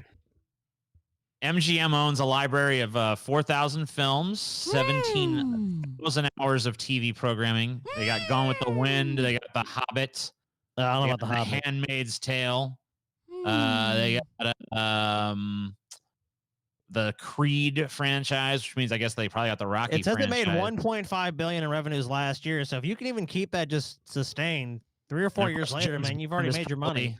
And James how Bond many, is their big fucking driver. in how many of the shows and movies do people do the dirty thing and say think a the lot. naughty words and make the red water come out? I mean, it says here Bond is the 5th most valuable movie franchise of all time. You own Marvel and Star Wars. You own Not Harry Spider-Man, Potter. kind of. Well, that's a little bit weird with Sony. No, it isn't. You don't Not own for Harry long. Potter. Oh, they're about to be corrected. Okay. That situation will be rectified soon enough. And I think you'll find that I'll do very well, TJ. I think I will. That's why I have stock in your company, I mean, Mickey. You're already doing well, Mickey. I think you're already doing pretty well. But he's going to do No better, worries. Scotty.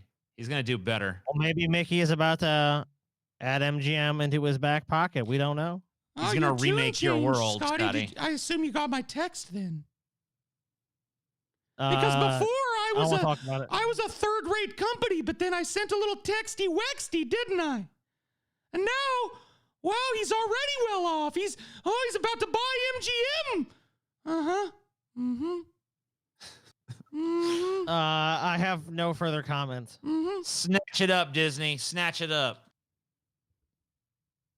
I want to see Disney buys MGM next week. Anyway. Oh, hey, Paul. Sorry, guys, I'm back. Do you guys think Disney might snatch up MGM? I don't know if you talked about it yet. It says here it's probably be Netflix or Apple, but, you know, Mickey, he's got his tendrils. He's got his tendrils everywhere. Well, maybe he's just waiting for one of those to buy it before he buys them, you know? Hey, it might simplify the process. He's just like, yeah, I'm just going to buy Netflix in a few years. Family outrage that LAPD officers won't face charges in shooting that killed Trader Joe's manager. Well, you know how it is. In 2018, Maleda Corrado was fatally struck with a Los Angeles Police Department bullet as 2 officers engaged in a gunfight with a suspect outside a Silver Lake Trader Joe's. He was working that day as the store's assistant manager. Since then, oddly enough, we actually were in LA when that happened. Yeah, remember we actually really? when we did the meetup. Yeah, this Crazy. actually happened near the meetup, and the meetup guy was kind of on edge. Remember the dude was on edge because this had gone down like a few blocks from where we held our meetup. Oh. Yeah. Since then, her father and brother have been searching for answers as to why their loved one, a bystander in the entire ordeal, was killed. We have at every turn been denied to know what truly happened that night, said the victim's brother, Albert Corrado Jr. Beginning with the day of the shooting, LAPD and the city has done everything they can to justify and deflect responsibility for the reckless shooting of Melly Corrado. The family's attorney, John Taylor, told reporters Friday. On Tuesday, the Los Angeles County District Attorney's Office released a report that said the 2 officers involved in the gunfight, Officer Sinlin C. and Sarah Winans, acted lawfully and would not be charged with a crime. The fact that Corrado was struck accidentally by C's gunfire is tragic. However, it does not negate the lawfulness of the officer's actions in using deadly force to stop a dangerous fleeing felon. Kind of seems like it does to me. I don't know. Kind of seems like if you got a fleeing felon and there's like an innocent bystander in the way, you probably shouldn't open fire. Yeah. Kind of seems like there should be a rule against that. I don't know. Maybe there needs to be a change in the rules of engagement that seek to only use that type of force if the suspect flees a populated area, but to just kind of follow at a distance while the suspect is in a populated area. How about that? Why don't we do that and wait until the suspect is cordoned off and then send in trained professionals rather than trying these fucking like Michael Bay shooting while we're driving and the thing is fleeing maneuvers and killing people in the process. How about that? I mean, it's one of those responses where it's like, oh, well, these police officers, they're trying to protect people. So if they hadn't taken that action, then, what else could have happened? More people could have died. So it's like, oh, it's really sad and tragic. But at the same time, they had to do what they had to do. And if that means someone gets in the way and they have to be killed, then let me ask you this, Paul. Let me ask you this. You're a police officer. You're faced with a split-second decision. You got a fleeing suspect. You want to shoot that suspect in the back as they flee because you're a piece of shit. But there's an innocent bystander in the way. What are you supposed to do? Not shoot that suspect who's running away from you? I would guess yes. Yeah, it's probably what you shouldn't. What did what was the guy? What was the guy doing? So what did he steal? So what was this in protection of? He stole from the Trader Joe's, or did he kill people in the Trader Joe's? No, I believe the guy had murdered some people and he fled to a Trader Joe's. Oh, okay. Got it.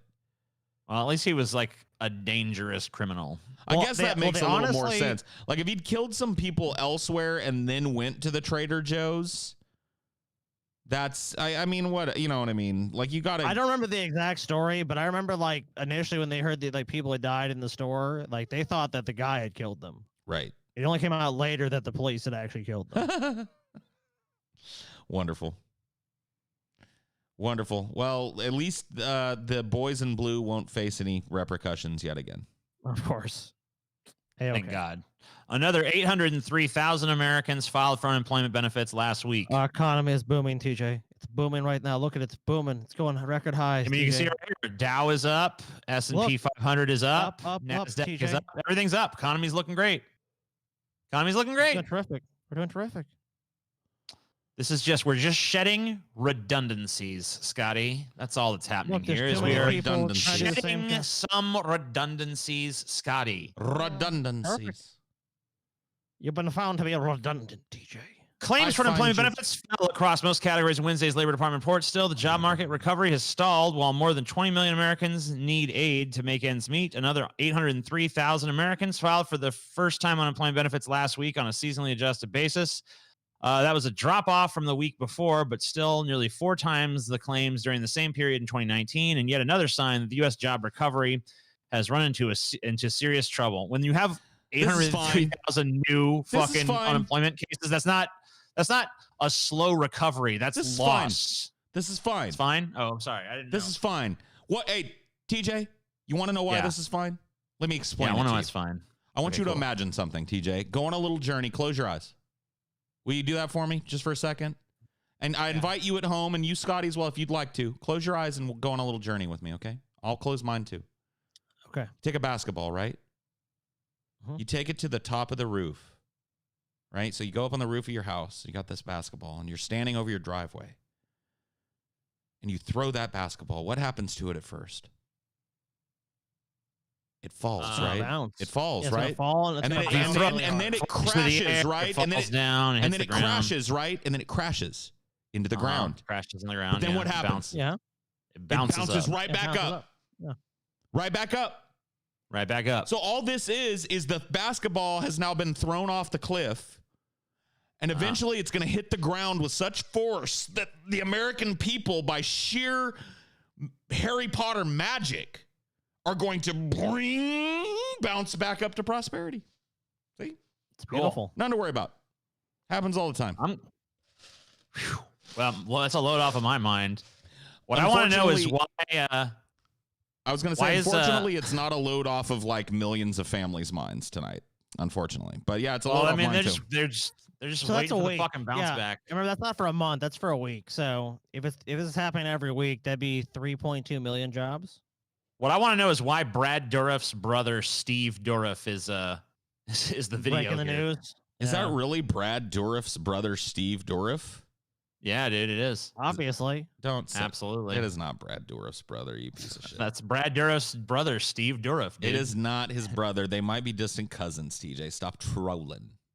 He does kind of look like Brad Dourif. He does look a little bit like Brad Dourif, but not He's much. got his hair. He's got his eyebrows. And I think he kind of has his eyes. Let me find out. And fuck it, I'm gonna find out. What's this guy's name? This guy here. This is I don't know. It just says economist. No, you said no. I mean, like, what's the Dourif thing? Steve Dourif. This is Steve Dourif, right? I guess this dude is Steve Schnecker. Wait a minute. Why'd you say Dourif? Jason. Schenker. Yes. Why did you say? Why did you bring up Brad Dourif? I thought his last name was Dourif. He looks kind of like Brad Dourif. He looks nothing like Brad Dourif. Put a picture of fucking Brad Dourif up on the screen and tell me he looks anything like fucking Brad Dourif. He doesn't look nothing like Brad Dourif. He looks fucking a lot like Brad Dourif. I thought his last name was Dourif. No. He looks a goddamn lot like Brad Dourif. He doesn't look anything like Brad Dourif. Dude, they look a lot alike. Let me see. This guy here, yeah. What? Got a lot of cum. You don't see that? You might want to put on your lensless hipster glasses, TJ. I think your eyesight is failing. He doesn't look anything like no Brad Dourif. I think he looks a fair bit like Brad Dourif. See that Brad Dourif picture again. All right, hold on. They've got different eyebrows. Number one, TJ. They've got Totally. different placement of their eyes. Yeah, I'm looking at it, dude. They don't look. They got a pretty similar fucking aesthetic, dude. In what? An aesthetic? How does this guy share an aesthetic with Brad Dourif? No, I don't know, man. they They don't got look that much alike. Their faces are pretty reminiscent. I don't know, man. I see a lot of the fucking Brad Dourif in that guy. Look, here's a fuck. Yeah, that's what I'm talking about. This is a better picture to kind of see the similarity. There is no similarity. The similarity is in your fucking fevered imagination, TJ, and only there. Only there doth it exist. Just like a little bit more. Yeah, I can maybe see your argument like a tiny bit, TJ. Maybe like a little bit, but not. The motherfucker looks spitting image like Brad Dourif, dude. Oh, fuck you, dude. You're a troll. It's basically a fucking clone of Brad Dourif. No, He's a fucking clone. I don't know. He kind of looks like he's related to Brad Dourif. Scotty, it's a fucking Brad Dourif clone. TJ, pure fucking grease. Scotty, it looks like the fucking Brad Dourif. Who the hell is Brad Dourif? Okay, first of all, that's not how you spell Brad Dourif. You fucking what? I don't know who Brad Dourif is. Second of all, the way he spelled Dourif in the chat sounds like some kind of thing that you would get on your scalp. Like, I got the Dourif. Brad Dourif. Man, I got Dourif. I got a bad case of Dourif. Oh boy. I might need to start looking for some extra stories. Might need to pad this one out a little bit. Tropicana apologizes for encouraging parents to drink mimosa amid pandemic stress. Why? Why would you? Who cares?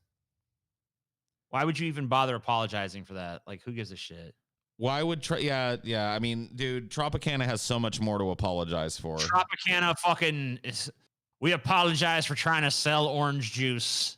How about apologizing for being a highly exploitative American corporation that probably buys produce from places that exploit near slave labor, and then turns perfectly edible fruit into a sugary. Apologize for business as usual. Yeah. How about apologizing for turning perfectly edible fruit into sugar water that you feed the children and claim that it's fucking delicious? Look at the history of orange juice. It was pretty much created by advertisers to sell more oranges because there was an orange surplus. A surplus of oranges. People never drank like orange juice back in the day. They're just like, yeah, we're gonna fucking start this. We're gonna start this trend where people are gonna drink orange juice. And most people actually at the time thought orange juice tasted horrible. But through fucking an aggressive marketing campaign, they convinced Americans to drink orange juice. Do they not drink orange juice in other countries? I don't know. Maybe they do by now. You've traveled abroad. I've not. And I was the only place I remember having orange juice was I went to Europe. I went to it was in the UK. They had these little orange juice containers for this like weird brand of orange juice, and I normally don't like the little containers of orange juice, but the fucking shit they had there was really good. I don't think it was actually orange juice. I think it was just orange flavored drink of some kind, but whatever. It was really tasty. Probably had a lot of sugar. So what did they do? They fucking said they had a hashtag take a moment to relax and de-stress amid coronavirus pandemic. Who gives a shit? Who cares? Ilhan Omar lays into lawmakers, including AOC, for receiving vaccine before vulnerable populations. Rep. Ilhan Omar criticized members of Congress, including fellow squad. Oh, shit. Member. Squad drama. Look out, y'all. Squad drama. Alexandria Ocasio-Cortez for receiving the coronavirus vaccine ahead of more vulnerable populations. It's not clear that we don't have enough vaccines for everyone and that there is a shortage of supply, We have to prioritize those who need it most, Omar tweeted. That's why it's disturbing to see members be the first to get vaccine while most frontline workers, elderly and infirm in our districts wait. Omar continued her criticism in a subsequent tweet, calling the practice of lawmakers receiving the vaccine first shameful and asserting that they are not the more important than frontline workers, teachers, etc., who are making sacrifices every day, which is why I won't take it, Omar tweeted. People who need it most should get it. Okay. Squad drama. Hey, girl, you better check yourself taking that vaccine all early. I know we're in the squad together, but you better not do that. Uh-oh, dude. This just confirms that this group of people is not a legislative bloc. They're a future Netflix comedy series called The Squad, about a really racially diverse group of young women who infiltrate Congress and try and do leftist things. But this is like the season mid-range where the squad starts to fall apart. You know what I mean? Ilhan and AOC have a fight. Yeah. I see what's going down here. Did both of them leave? They just left me here? So Scotty left, and then TJ left. Did a nuke go off in Louisiana, or are we good? What happened? I feel naked and afraid and alone now. Being alone frightens and confuses me. I guess I could do a little Q&A with you guys while I wait for these guys to come back. So I'll answer the first question I see in the chat. First question. Come on. Any question? First question I see in the chat. I'll answer it. I mean, we're not going to do a ideology, but I don't know what else, what else am I supposed to say? I did my whole squad bit, and there was nobody here to even appreciate it. I mean, other than you guys, of course. You count. They will be corrected. What's your favorite play? Good question. I hate favorite questions. But if you had to pin me down, I'd probably say, I don't know, Little Shop. Little Shop, I had so much fun being in Little Shop of Horrors, so I'd say Little Shop of Horrors. All right, thank you, TJ. More like Little Shop of Horrors, you ask me. Yeah. Man, you missed. So yeah, I mean, if I was a congressperson, I'd probably take it too. So whatever, I don't know. You missed my great bit, dude. You missed a great bit, TJ, and now it's dead. Like I could repeat it to you, but it's not going to come out as good. Like, do you want to hear what the bit was that you missed? Yeah. Tell it to me totally straight, where it's not funny at all. Right. I said that this article is just proof that the squad is not a legislative bloc, but rather people that are angling for a Netflix series about racially diverse young women that go to Congress but squabble amongst one another. I would watch it. I'd watch it too. It could be even called The Squad. You know what I mean? Coming next fall to Netflix, The Squad.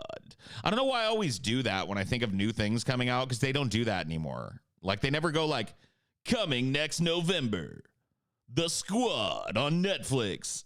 Like, that just reveals my age. You know what I mean? They used to do that to us, though. You're old, Paul. You're fucking old. Kirk Cameron hosts new maskless Christmas caroling event to protest stay-at-home order. A protestation of a stay-at-home order? I guess. One-time Growing Pains star Kirk Cameron hosted yet another Christmas caroling protest with unmasked singers in close proximity. Local news reports pin the number of attendees at about 100. The event was held in the parking lot of the Oaks Mall in Thousand Oaks. It's the third such event the Fireproof actor has held this December. Meanwhile, COVID-19 is hitting Ventura County, where the mall is located hard. The county reported its highest ever number of daily new COVID-19 infections. Blah, at this point, right? Yeah. This is what the cops need to be doing, right? The cops need to show up to these and break these up forcibly. Like, not with guns and shit, but just like, hey, whoop, whoop. Your little COVID-19 fucking hootenanny's over. And if you don't disperse, we're going to bring the paddy wagons and take all you fucking plague rats to isolation for 2 weeks. How's that sound? Like, would you be adverse to that kind of draconian measure to stop this maskless Christmas caroling? In the meadow, we can all catch COVID, coughing on each other all the time. Then we'll take home all that COVID, you know what I mean, and bring it to your fucking doorstep for you. What, they're caroling? Fuck them. If there's an order and they're violating it, send the police. Whoop, whoop, whoop. Like they do when somebody's having playing their music too loud and go, excuse me, dipshits, go home or go to jail. Go home or like, why isn't this happening?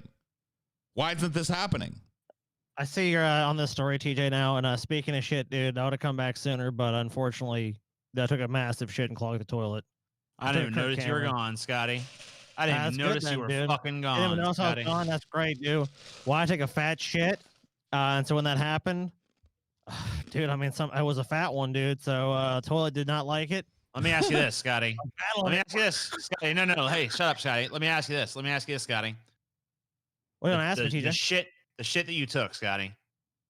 Was it a fat one? Is that TJ? No, I'm sorry. I actually I'm looking right at the shit on the script. The shit right here. How the fuck you get a picture of my shit, dude? Is this your shit you took right here? What the fuck, dude? How do you have a picture of my shit on the screen? Fuck, no, man. His first name is Kirk. It makes sense. I see. It makes perfect fucking sense. Right there, dude. Look at it. Oh, it's smiling too. He is your son. You birthed him. I'm so proud. Dude, Chelsea said if carolers came to her house maskless, she would definitely call the cops. I'm not trying to be mean, but the sad thing is, Chelsea, if you did, the only thing that would happen would be a maskless cop would show up to take a police report the next day. You know what I mean? Yeah. Like the area where you live, they're not going to give a fuck about no mask. They're going to be like, wait, what happened? Somebody sung a Christmas carol at you? Yeah, we'll send somebody down. And then you'll get some big COVID-infested cop coming to your door going, excuse me, ma'am. Hold on, let me go back to the car and get my mask. What happened?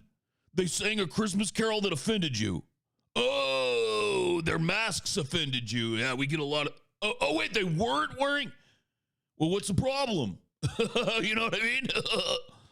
Ugh. I hate how we're like all just like having a hootenanny into the grave.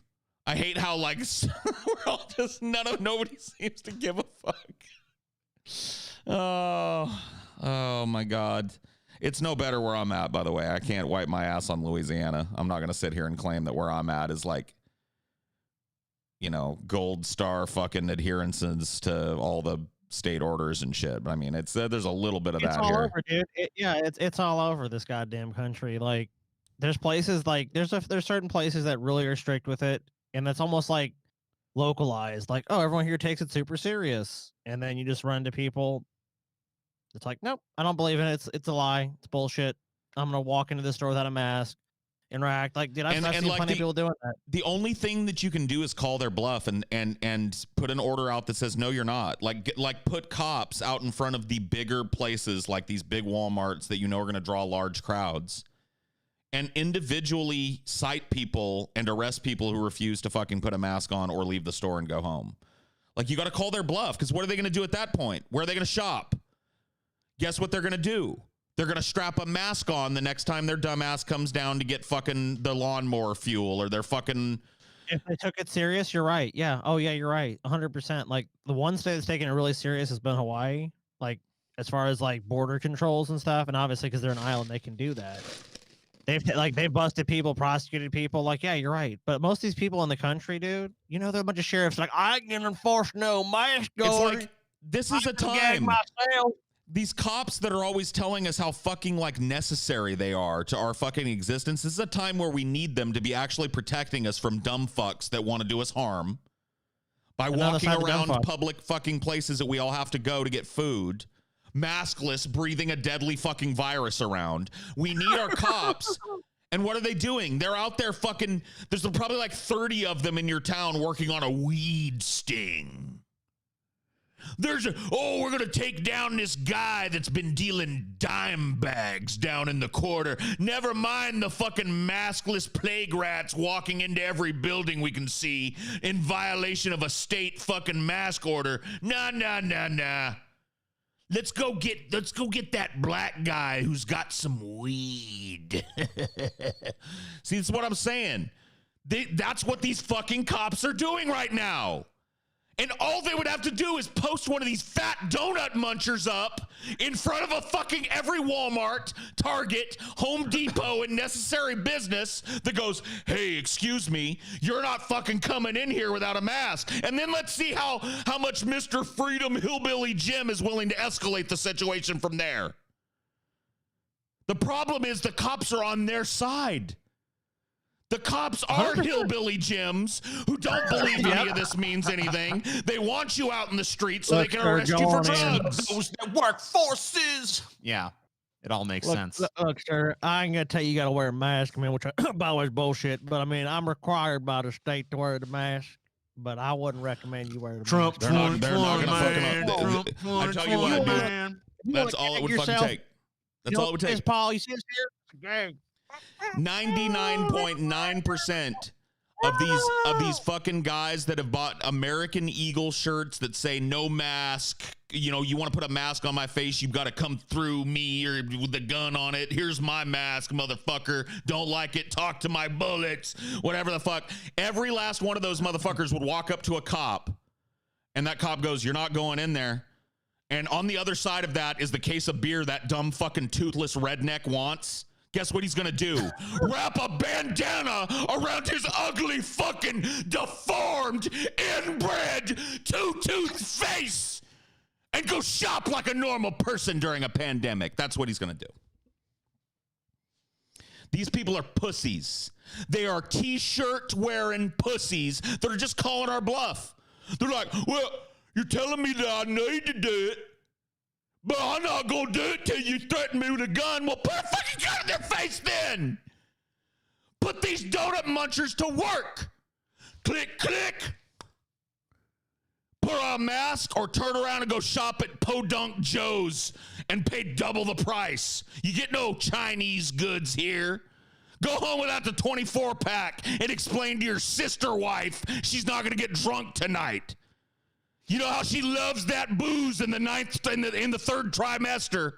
During that 9th month, she gets a real craving, doesn't she? So I tell you what, reach into your back pocket, pull out that greasy rag you've got stuffed back there, and wrap it around your dumb, ugly fucking face. That's all they need. You think these guys are gonna go, no, and try and walk past that cop? They'd be, yes, sir. Oh, excuse me, let me take my t-shirt off that says I talk shit about wearing masks too. Will that please you, sir? Can I just go in there and get my case of beer, sir? Bunch of fucking cosplaying pussies. Call their bluff. Dude, if I owned Walmart, I'd hire armed security. I'd get Blackwater and put him to work doing God's work. Standing there with a fucking big-ass rifle looking all mean. I wouldn't even have them talk to these motherfuckers. They'd be wearing them big fucking like mean-looking black N95 masks with the 2 circles on and like black sunglasses, and they'd be holding a big LMG. And they just stand out in front of the store, and when a masked motherfucker walked up with a MAGA hat on and an American Eagle with no mask on it, they would just look at him and go. And those pussies, those little squirrels, would go fluttering home to go grab their bandana to wrap around their ugly fucking face, and we wouldn't be dealing with this goddamn rampant open community spread right now. Same thing goes with churches. Send one of those Blackwater fucks to the church and put a padlock on the door. Now what? Now what are you going to do? What are you going to do, pastor? Your flock going to go get their guns and kick and go Blackwater? Because we got a whole nother squad we're willing to chop her in. No.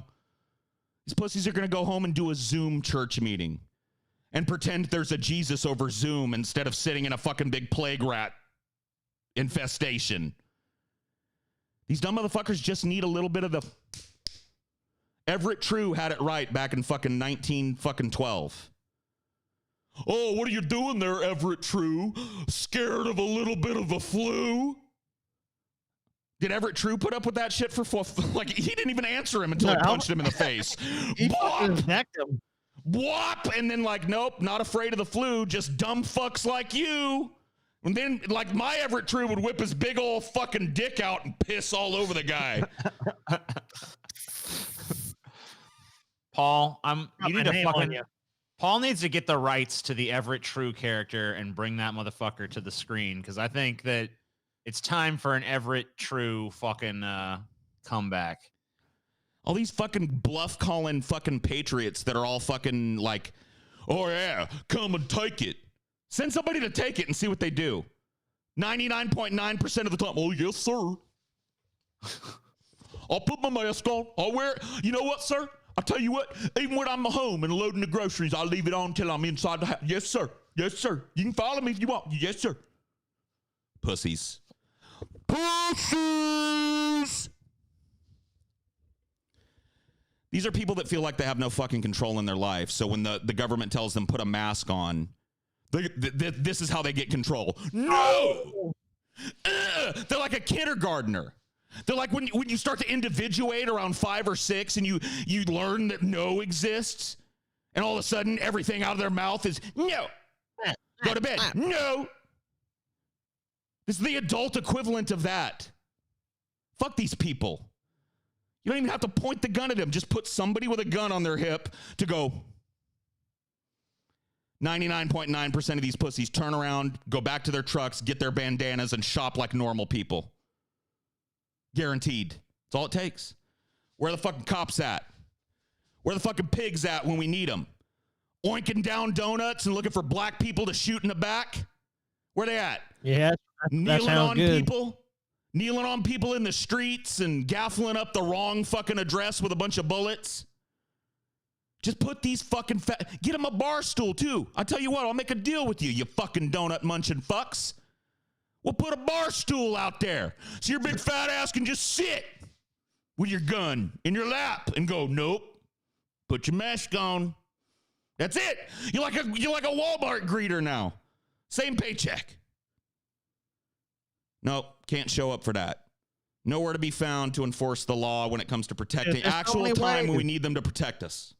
There's so many ways it could be done. The stores could refuse to sell to people. They could fucking do it privately. There's so many possible ways to really just penalize people and enforce mask wearing.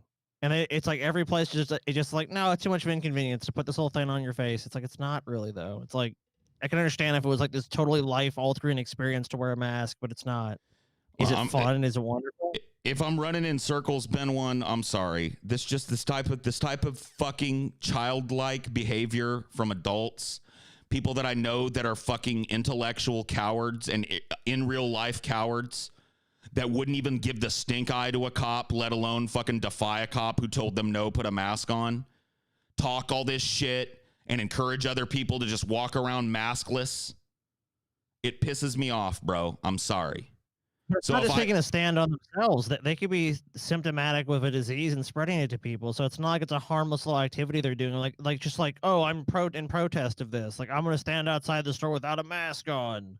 It's like, no, I'm going to fucking go in, cough and sneeze and do whatever else I want to do at the store, potentially spreading a virus to other people that could fucking take it in turn spread to other people. It's just, it's lunacy.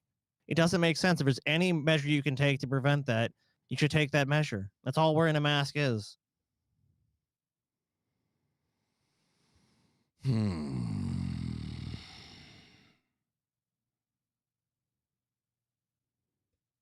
Just put me in charge for a fucking day. We I care swear to about God. your privacy. Look, I'll be honest with you, dude. Whatever. Put me in charge and give me immunity for a fucking day. And I'll tell you this, dude. I'm not going to promise that somebody you know won't get it. But afterwards, the world will be a better place. Okay, fair enough. Just Cyberpunk give me the power. 2077.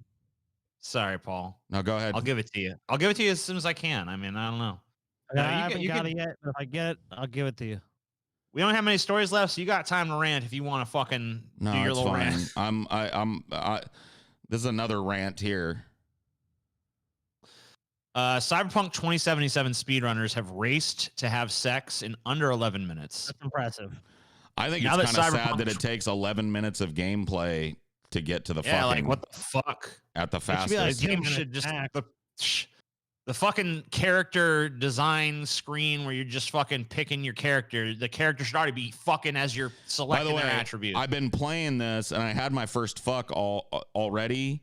And guess what it is? Like a slideshow with a little bit of nipple.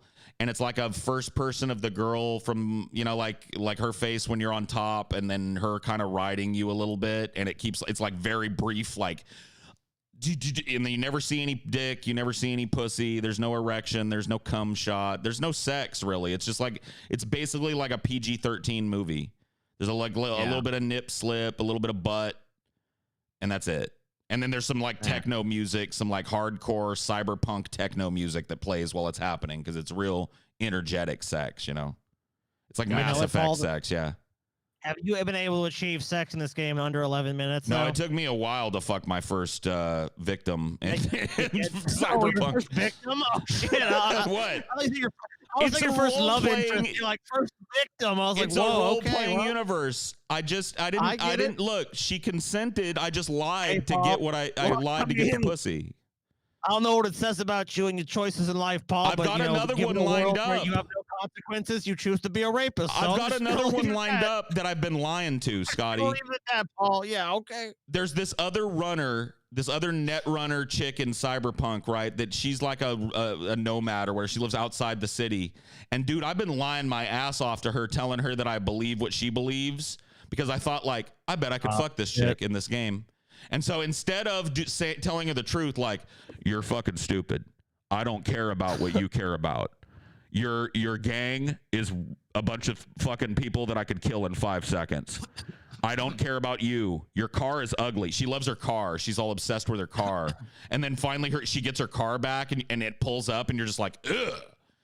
And she's like, what do you think? And you have this option to be like, sweet ride. Or, I've seen better. And dude, I wanted to pick, I've seen better.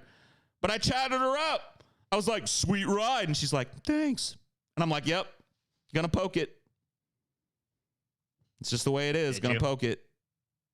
Yeah, you're still working Damn, on it. Paul. I just started working on it. Like I haven't played in a while, but like, yeah, I just started working on it. I'll get there. I'm gonna poke it. I can guarantee you, she's already done that whole thing. Like there was a thing. I'll tell you how I know I'm gonna poke it. You want to know how I know I'm gonna poke it? Okay, yeah. Okay, so there's a mission, right? Uh-huh. And at the end of the mission, we have to make this like drug deal at this like hotel out in the middle of nowhere. We pull up, Yeah. right? We do the drug deal. Everything goes great. We've just done this crazy multi-part mission together, right? We pull up. We go sit down at the bar together, have a drink. And she's like, well, we should probably get some hotel rooms, crash out for the night, and then finish up this job tomorrow. And I had the option to be like, why not just get one room? And she was like, that's fine. And I was like, and then I had some other option to say, like, I thought we might, celebrate. And she's like, oh yeah, we can celebrate, just not tonight. I'm tired. But we ended up sleeping in twin beds in the same. We about to poke. That's all I'm saying is it's about to happen. And I gave my guy a wee little weenie too, a wee little winky. You did? I did. I put the pee slider all the way down, so he got a little tiny pee. I've already fucked one chick and I fucked one chick and she looked like she was having the time of her fucking life, bro. She was. So this chick is about to get the fucking 2 inches of destruction from me. I put the pee slider all the way down, did circumcise so it looked extra small because the circumcised one looked longer because it had like that little hood, the little pouch on the end of the circumcised. So I was like, get rid of that pee. Take that away, yeah. Give me the smallest pee in the game, and I did that. And I put like a big old bunch of pubes too, because like you can have like no pubes or like a triangle pubes or like a stripe. I almost did the landing stripe of pubes, but then I just did like the forest of pubes with the tiny little pee. That guy's got to be a throwback, right? In the future, you got to imagine that like you do weird shit with your pubes. You probably have electrode pubes and shit. Dude, I yank my fucking, Pan Am is her name, by the way. Yeah. Pan Am is the chick I'm trying to fuck right now, by the way, in Cyberpunk. I'm about to bone it down. But when I pull my pants down, Pan Am probably thinks I'm going to have some big cyber dick that probably fucks on its own, like, and I'm gonna pull my pants down, and it's gonna be like, ooh, little fucking mushroom in the forest. Ooh, hello, Pan Am. This is what all the chat's been about, Pan Am. It's like basically my whole life, but I'm playing it out in Cyberpunk. It's basically what I'm saying. It's a lot of fun. It's a lot of fun so far. Like when it doesn't crash, the game is pretty goddamn fun, dude. And I'm murdering motherfuckers now. Like I'm playing on hard. Of course. I'm playing on hard. And so at the beginning of the game, dude, I was reloading a lot because I was just like, fuck, I get fucked up. Oh, fuck, I caught a bullet. Oh, fuck. Because I'm really trying to go like pistols. But then I found out that the stat for pistols is also the stat for katanas. So now I do pistols and then katanas. I engage with the pistols, pick a couple out, and then I zip in with the katana and just like bing, bing, bing, bing. I'm like, dude, oh man, it's ninja shit. It's a great game, and it's all cyberpunky too. You should play it. It's lasers. It's got laser. Well, no, it actually doesn't. Wait. Did you just tell me? Wait, did you just say that cyberpunk is cyberpunky? Well, I feel like you're not a gamer, TJ, because in games there could be a game named Fist Fuck, and it has no fist fucking in it. You know what I mean? Like games will name themselves some shit, and then you play it, and they're like, "This isn't cyberpunk. This is like some bullshit ass fucking." No, it's cyberpunk. It feels cyberpunk. It's cyber motherfucking punk. There's the cyber and the punk.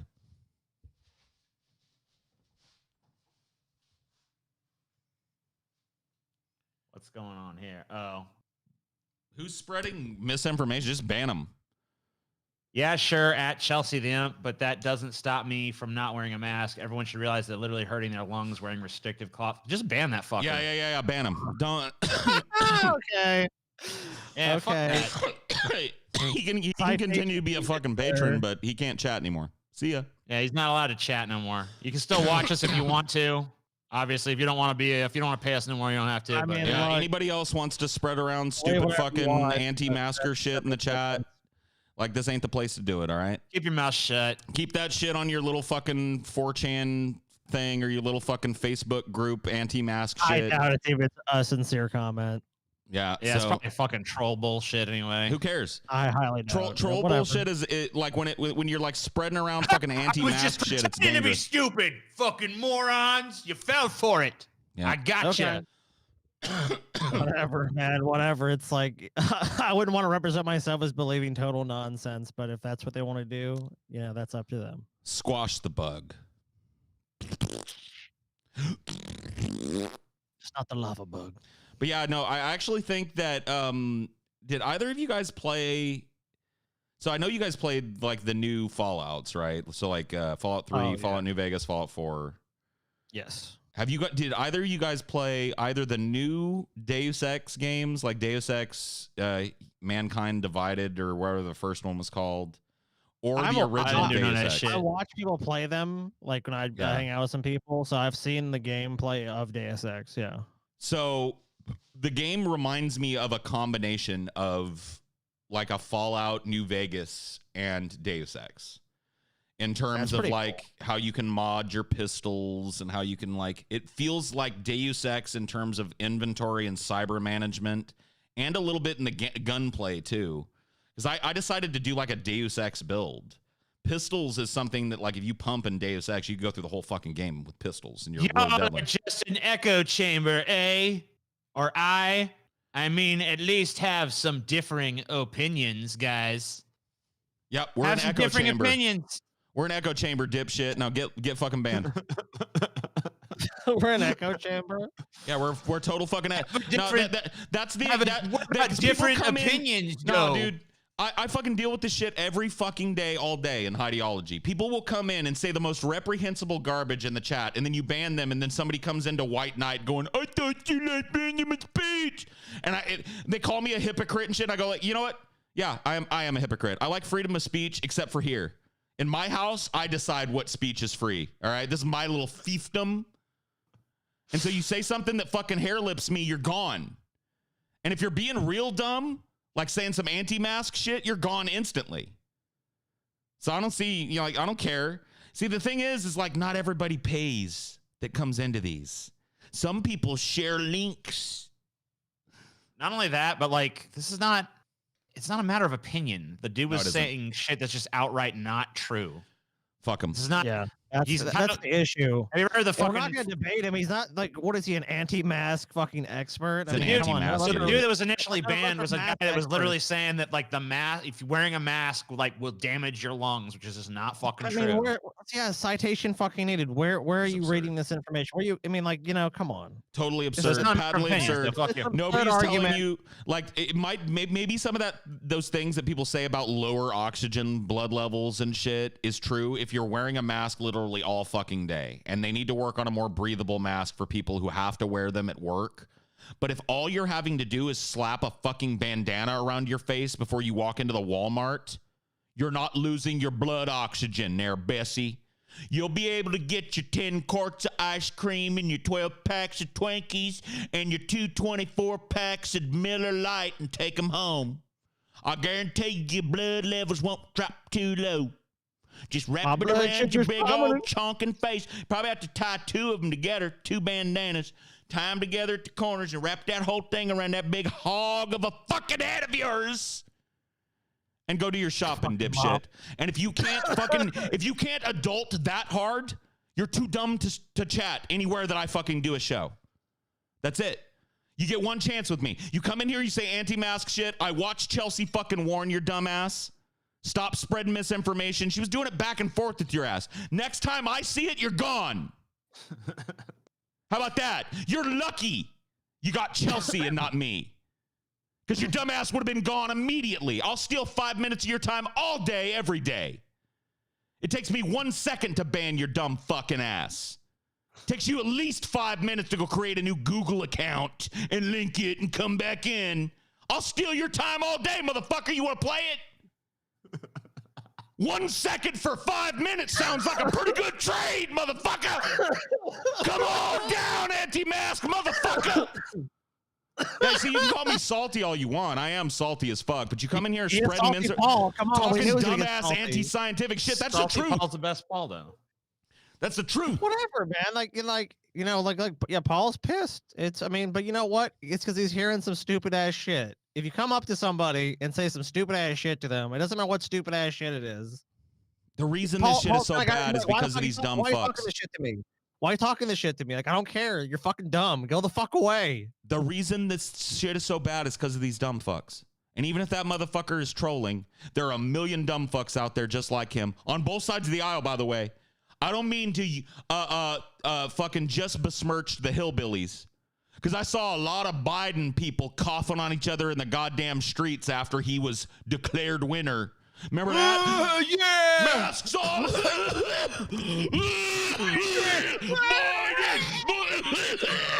Biden! Biden! So consider your face slapped if you're one of those people too.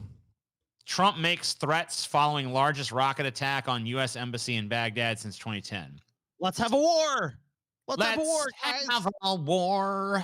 President Trump on Wednesday added to the growing tension between the United States and Iran following a rocket attack on the U.S. embassy in Baghdad earlier this week, warning against any additional strikes. The Sunday rocket attack, which included 21 missiles that killed at least one Iraqi civilian and damaged the embassy compound, was the largest such strike on the Iraqi capital's green zone in a decade. It is thought to be linked to Iran. Our embassy in Baghdad got hit Sunday by several rockets. 3 rockets failed to launch. Guess where they were from? Iran. I watched. Now we hear chatter of additional attacks against Americans in Iraq, Trump tweeted. Some friendly health advice to Iran. If one American is killed, I will hold Iran responsible. Think it over. So I want to ask you guys a question. Show. Does it make me a crazy person that when I saw those tweets earlier, right? I saw the tweets that are being mentioned here, where Trump tweeted pictures of these 3 rockets that quote unquote didn't go off, which makes no fucking sense because they were brand new out of the box. So here's what I think happened. I think a little false flag attack happened so that we could saber rattle with Iran. What do you guys think? What do you think's more logical? That Iran thought it would be a good move to send 5 guys to shoot rockets at a base and not even kill or damage one thing, and then have 2 of those rockets just magically look like they came right out of the box clean. Yeah, they just fell there. It's like, look, And just they fell launched there. And, everything. oh, look, it's like the murderer that drops his wallet. You know what I mean? What does the stamp say on the side of it? Iran. Oh my God. What's this next to the body? A wallet? J.P. Masterson? We may have to visit this chap and find out if he knows anything. It's like, come on. What's more logical at this point? That Iran decided, let us go shoot 3 inconsequential missiles at America for no reason? Or that we just like planted that shit so that we could go brrr against Iran? Which one makes more sense? Like at this point, where's Occam's razor for you? Because I know where it is for me. I know where it is for me. Well, if they did it, then it was more of an elaborate show than that, because I saw a video online of like the tracer rounds for the missile defense systems they have around the green zone. So they were like, if they were doing it, then they were at least firing something, or at least activating those systems to make it look like something was going on. Don't they test them fucking things? I'm sure they do. Hey guys, light up a 5-minute test. We need to get a I- little footage from the Apache. Come on back. 10-4, good buddy. We're gonna go ahead and light up those tracer rounds now. Everybody clear? 3, 2, 1. Fire in the hole. Thank you there, home base. That's enough footage. We're gonna go ahead and send that on to the propaganda department. We're coming on back. Call this one a wrap. I mean, I wouldn't put it past the government to do that. I'll say that. I said, I mean, honestly, I have no idea, but is it conceivable? Of course. I bet it's happening. No problem I don't mine. trust. Dude, when I see an official shit about a Middle Eastern country threatening the United States come out of an official United States military-backed fucking source, like the president or the Pentagon or any of the alphabet agencies, guess what? Spurious on the face of it, because I've already lived through being lied to before. I was told they had fucking mobile weapons labs. I was told they had drones that could fly so low they go under the radar and drop nukes on fucking the eastern seaboard and shit. Guess what they had? They didn't have any of that shit. Saddam dude. Hussein in a dirty hole. They had Saddam buried in a hole and some old Kalashnikov rifles from the fucking Soviet era and some rockets and some improvised explosives. That's what they had. Surrender, dude. It was a surrender. They were basically your average redneck, but if they were a country. You know what I mean?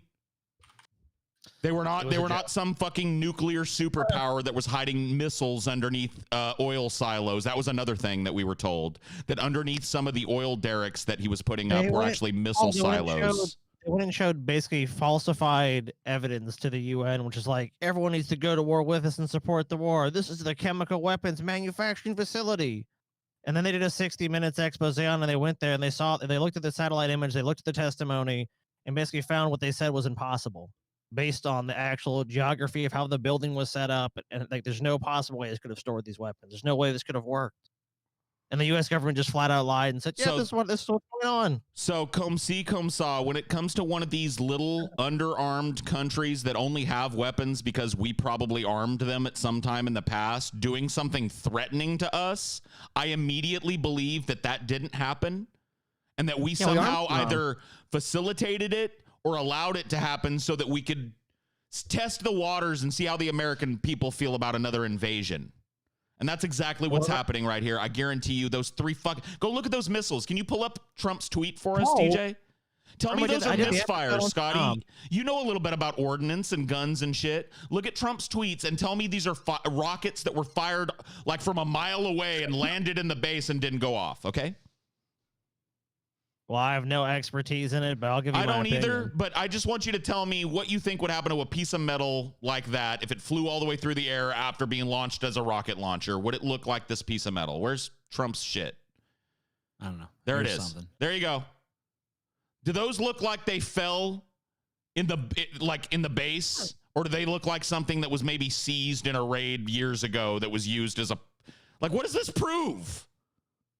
Yeah, this is like, unless someone has some expertise in this, like, I can't say for sure that they haven't been used, but I would imagine if they're like what they're supposed to do, they're supposed to explode. I mean, they're rockets, right? So yeah, like, they're made of, they're rockets. There's different components to rockets for sure. So there's definitely like Right, You but know, they're like, rockets. They're different also phases made of them. metal and shit. If they're fired through the air and they don't explode, there's going to be like dents and they're going to be all fucked up. Like, I can understand a malfunctioning trigger mechanism or something and the explosive didn't go off. Fine. They do look But a little rough. They do look a little rough. Well, but it's that- fucking but I mean, old like, ammunition. It's like old fucking Soviet era fucking type of shit. This is not like state of the art shit. It looks like it's been sitting in a crate forever to me. And we know, dude, over there, I mean, like, look, the Iran and Iraq conflict, we were arming them. We were sending them a bunch of weapons. The Soviets were sending the fucking Iranians a bunch of weapons. There's so much shit that has been sent to these countries. You're right. Who the fuck knows where these came from? They could have come from us. They could have come from them. Who the fuck knows? No one at this point can probably have any idea the amount of weapon caches they have in these countries. It's insane. I mean, we don't even know if this picture is from the embassy in Baghdad where this alleged attack took place. All we have is this munition sitting on the ground and a President Trump tweet going like, look what we found. The Scooby-Doo villain left his mask behind. You know what I mean? I wouldn't be Bullshit. inclined to believe the story. Yeah. I mean, look, we know that these motherfuckers have been gunning for Iran forever. We know that these presidential administrations will lie to get us into war. So this is it's probably not- just you like fucking look at all this shit with a fucking gigantic dose of fucking skepticism, you know? all this is probably being done with Biden's blessing, by the way, because Biden probably wants nothing more than a nice new proxy war with Russia, and Iran would be a beautiful one for us to engage in right now. I mean, think about the billions and trillions of taxpayer dollars that would be dumped once again into friendly corporations that I'm sure Well, guys, he has no interest Paul, in. remember when Hillary was running? She was Russia, say, Oh, yeah. rallying like crazy. You know, Russia, Biden's Russia, gonna do Russia, that Russia, Russia. immediately. She wants a hot war. She wants nukes. They Oh, want Biden's the gonna nukes be to doing all fly. that shit. They all Oh, want we it. got cyber attacked. Who cyber attacked us, Paul? According to them, Russia. Russia, Russia. Russia, Russia, Russia, It- Russia, it- Russia, it's all- Russia, it's all Russia. coming as soon as the Biden administration takes office. You know what the That's sad thing same is? Obama probably had with true. the Russia. Like when it comes to Russia, they probably did cyber hack us. But how do you believe the Yeah, little oh, boy yeah. who cried wolf? You know what I mean? That's the whole moral of that story. Like you fool me once, shame on you. Fool me twice, can't get fooled again. One of your great fucking neoconservative thinkers once said that. I forget what his name is. Trump's veto of massive defense bill sets up possible override vote next week. President Donald Trump on Wednesday vetoed the sweeping defense bill that both chambers of Congress recently passed by veto-proof majorities, setting up a possible veto override vote that could pit members of his own party against him. The House is expected to act Monday, when all eyes will be watching to see how many Republicans stick with their previous support for the bill. House Minority Leader Kevin McCarthy has suggested many Republicans won't vote to override Trump's veto, despite having voted for the bill itself. So it's unclear if the override attempt will be successful or if the veto will be sustained. I mean, this is all just like insulting at this point. This is all just like during a time when there are people about to be thrown out in the fucking street. There are people that haven't worked in 6 months that have stayed home like they're asked, and they've been asked to live on fucking $1,200 for almost a year now. This is just insulting that this amount of money is being appropriated to our continued military expansionism, our continued market domination by the point of a sword, by invading these small countries, and by arming ourselves to the teeth for the coming nuclear winter apocalypse. This is the most disgusting, stomach-churning shit ever. This bill, all of the money in it, should be reappropriated to rebuild the American economy from the street Well, up. this is the defense bill. No, This I is, don't care. This is what I'm talking about. I don't care about the defense bill. This is Yeah, I gotcha. military money, right? He's saying it's a waste. Is what he's Am I saying. wrong? This is military money that's going to be built, that's going to buy bombs and jets, right? And that's Yes. going to fucking finance more expansionism and finance more fucking aircraft carriers and finance more military posturing and finance more chest thumping fucking posturing bullshit war games with South Korea. Am I wrong? During a pandemic? This is a giveaway. This is a giveaway to the military industrial complex and all these defense contractors. That's all this bill is. That's all these bills are. We spend trillions of dollars every fucking year. Our continued fetishization of Johnny big dicking the whole world with all our weapons and shit is fucking absurd at this point. It makes me want to fucking cry. I'm so mad. It makes me want to punch somebody. I'm so fucking pissed off, dude. I want to cry and punch somebody at the same fucking time. That's how mad I am. I want to punch somebody while crying. Hey, let it all out, Paul. Just gotta let it out, dude. Let those emotions. Well, I am flow glad freely. Paul is in a fucking fiery mood because I could not be fucking deader. I'm just like a zombie. You're over fine. here. Yeah, you are, TJ. Then I'm just happy like to fucking done. fill in because I'm just telling you, dude, I don't watch done. this shit anymore. I really don't. I really don't. When I said I was stepping back from politics and stepping back from immersing my head in the toilet that is what's going on in America and what's going on with America's new royalty class, aka the American political class, like I could no longer stomach my off days spent learning what Nancy Pelosi and Chuck Schumer and fucking Mitch McConnell and Donald Trump and Joe Biden were doing to fuck me up the ass next. And so now I'm being faced with it, and I'm seeing the absurdity that's happening as I do watch the things that are directly relevant to me and my family, like things like COVID numbers. And to see that this is what's going on during that unprecedented surge in this disease. That we're arguing back and forth between our gridlocked Congress and our gridlocked fucking what do they call the presidential shit? The fucking, it's the judiciary, the legislature, and the executive. Yeah. I always forgot. Which such, oh man, that's so great. It sounds so corporate. That's why I forget it sometimes. I think there's some kind of ostentatious old thing for it. It's like, no, the founding fathers knew. They knew it was like they had the idea for a fucking corporation in their head when they made this fucking company. Or sorry, country. I'm stupid. Yeah, whoops. Freudian slip maybe a little bit. Well, Paul, it's a manufactured crisis anyways. Like we the writing was on the wall of what's going to happen with these COVID numbers. Every fucking leading scientific mind on these matters of like, what's going to happen in fall and winter? It's going to be horrible. It's going to be one of the dark, like the word like dark was like, it's going to be a dark winter, a dark winter. Yeah, and it really is. UBIs and all this stuff. It made the winter like, oh, okay, you know what? It's going to go up, but it's going to be more level. We're going to do contact tracing. We're going to do all this stuff that's going to prevent these numbers from getting worse. At this time of year, during the fucking coldest time of year and the time of year where people that do have family and friends try and get together and have fun, they're already being asked to stay at home. And now they got to worry where they're going to live, where their children are going to live, how they're going to work, how they're going to feed themselves. And this is what our fucking politicians are doing. Arguing about how much money a bunch of defense contractors, by the way, in whose pockets a lot of those legislators are in one way or the other, whether it's directly with campaign contributions or promises of K Street lobbying jobs after their fucking time on Capitol Hill. So many people on that fucking national stage are in the pockets of these corporations. It makes me want to fucking vomit. And this is what is important to them. That's what pisses me off. How are we going to get paid? How are we going to divvy up all their fucking hard-earned money? Because you know what? That GDP that they're divvying up for this defense shit, we generated that. I generated that. You generated that. If you had a job at any point in the fucking last 10 years, you generated that. Even if you didn't have a job, if you took your money and that you were given by the government and spent it in a shop, you generated that fucking sufficient cash value to buy a bunch of bombs and shit while we're all dying in the streets. The platform you speak on, Paul, we made. We are your overlords, Paul. You must know your place. See, it disgusts me that this type of shit even happens. Fuck these people. Fuck these vampire corporatists.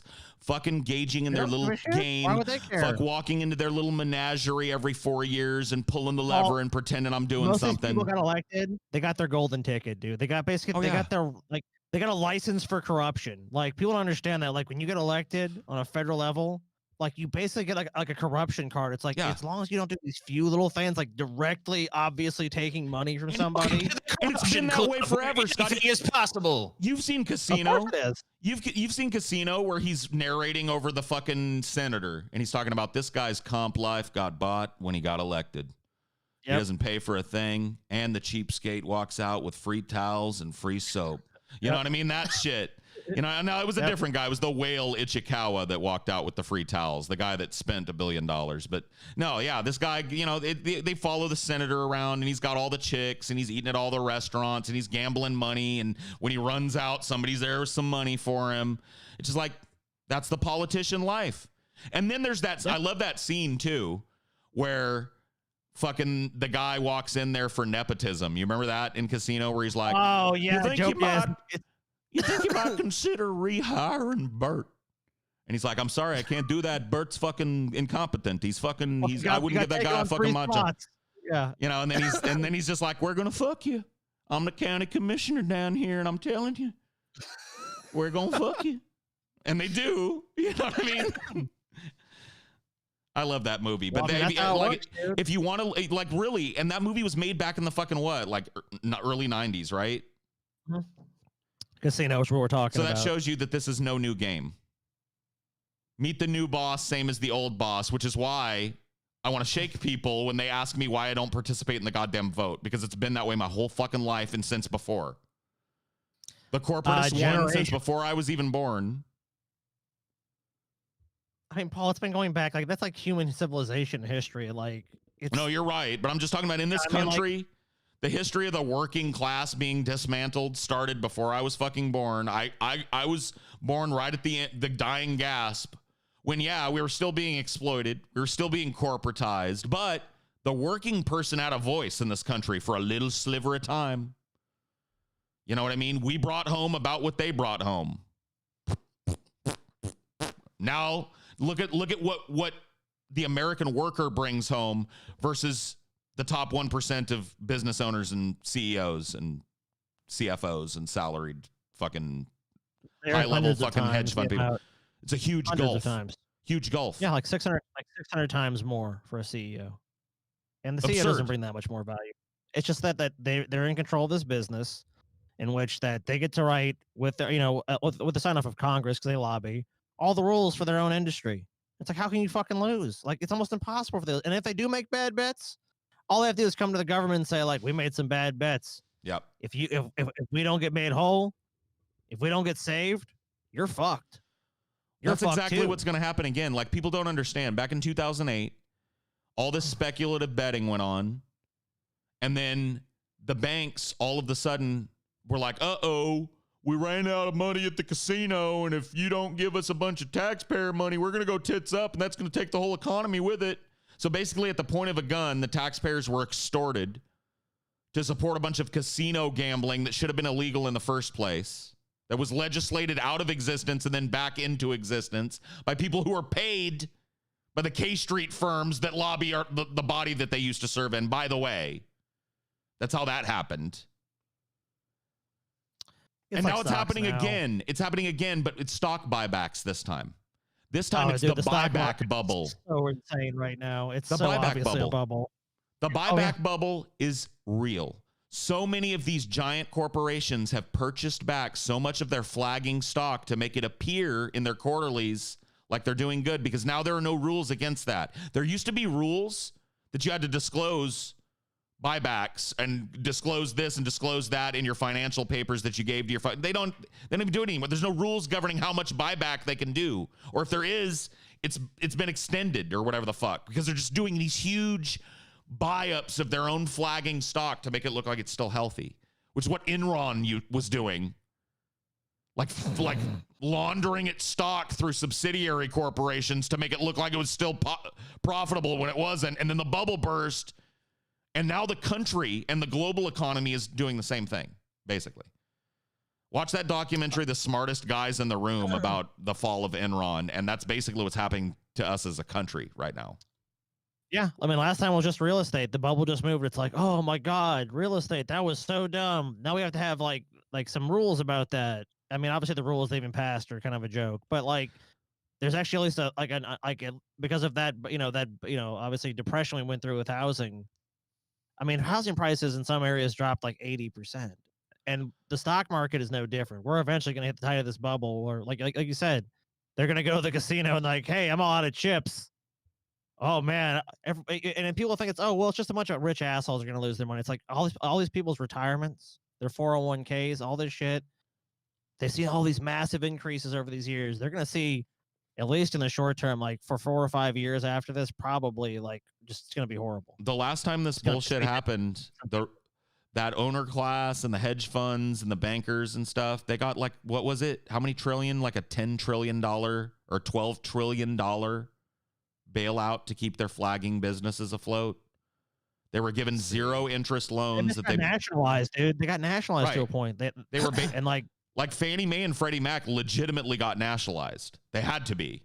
Like the American government purchased the company like an owner, not a majority but an ownership stake in the company to keep it afloat on taxpayer dollars, so that these mortgage companies didn't go. Well, they say it costs like $1 trillion over time, so that's what I'm saying. But where did that money come from? Working people's taxes, and future, like the future taxes of your children and their children. The working people floated that bill. And when the stock bubble comes, when the buyback bubble bursts, and all of a sudden they own a bunch of stock that's worth jack diddly shit because the stock crashed, and they need to be made whole, or else they're just a company that owns a bunch of stock in itself that's worth nothing. Guess what they're going to do? They're going to come with their grubby little white mitted hand out and go, please help us. We can't survive as an entertainment company without a little money. Keep us afloat here. And you know what's going to happen? They're going to get it. Get it. They'll get every fucking cent. Well, you know what they say? When we're dying in a pandemic, we couldn't get $600. No. Well, because you know what they say, Paul. The conversation goes like this. So if you don't give us the money, here's what's going to happen. All these credit cards, they're going to be worthless. All this credit people have, it's going to be frozen. Want to buy a house? Not going to happen. Want to buy a car? Not going to happen. You want to buy any piece of equipment? Not going to happen. Nope. The economy is going to grind to a halt, and who's going to be blamed? The politicians are going to be blamed. It's an easy recipe. It's like, do you want to take the blame for that? Do you want to go through an economic depression in which you're going to be blamed and probably voted out of fucking office? This shit is probably going to blow up in Biden's administration, completely neutering his administration from even being bullyable. Like, it's going to lame duck his fucking administration because it's going to happen on his watch, and he's going to be on fucking national television doing the same thing that every fucking politician does, lamenting how he inherited it, you know, and nobody ever buys that. He's already preparing for shit. And we all know that, Paul. The people that control... He's already said, like, oh, it's 'cause we got the darkest days are still ahead, y'all. Darkest days still ahead. He's already setting people up, you know? Because he's not ready to take responsibility for being the actual fucking head person in this country. Well, he's not a leader. He wants to defer that responsibility back onto fucking... He's not willing to... Like, look, dude, I understand. We wouldn't be where we're at if Trump's administration had acted better with COVID. If we'd locked down as a country and immediately funded a fucking stipend for people to stay home, we'd all be fucking, like, thinking forward to our beach trips, thinking forward to our Disney trips and shit, thinking forward to Dune coming out in theaters already and how we're going to go see it again and again and again and again. But instead, we're all sitting here on fucking pause, and other countries have taken care of their people. But our country is not. Know thine enemy. That's all I have to say about it, dude. I can't say no more. There's no more stories then, so. I can't say no more without pinning it within Minecraft. I did see people just kind of passively suggesting that you take your $600 stimulus check and go to Home Depot and build a guillotine with it. 600. Yeah, like we should have the $600. We're gonna hold the $600 guillotine contest. I actually saw a meme where they broke down the cost of each part of a guillotine and showed that you could get a guillotine built for all the parts and everything for about $550. So you could go out to dinner after you build your guillotine. So I'm just saying, purely for decorative purposes, we might want to just, you know, I like the aesthetics of a guillotine personally, is what I'm saying. That's all I'm saying. I mean, it's also good to chop fruit. You got a watermelon or something. You got that nice hole. You guys want me to say something? I want to say something and then we can end this because we've been rambling for a while now and we got no more stories like TJ said. But I'll end my little thing with this. You've been rambling. I pretty much fizzled out an hour ago. I'm just like, well, I'm sorry then. I'm grateful for it because I'm just like, yeah, all right. Oh, okay. So Paul's in that mode. I can just kind of like kick back. TJ. Just coast on that. Paul, oh God, Paul, can you just carry this off for me, please? Paul, I'm so fucking, you know, if Paul, my lunch was with Crisco. I'm sorry. Paul, Paul, please. if Paul's running with the ball, why the fuck? I was pissed off today, so thank you for letting me express it. I'll just say this, dude. Man. I usually don't like let him rant, let him rage. I don't like prognosticating shit that I have nothing to say, but I think 2021 is going to be a fucked up year.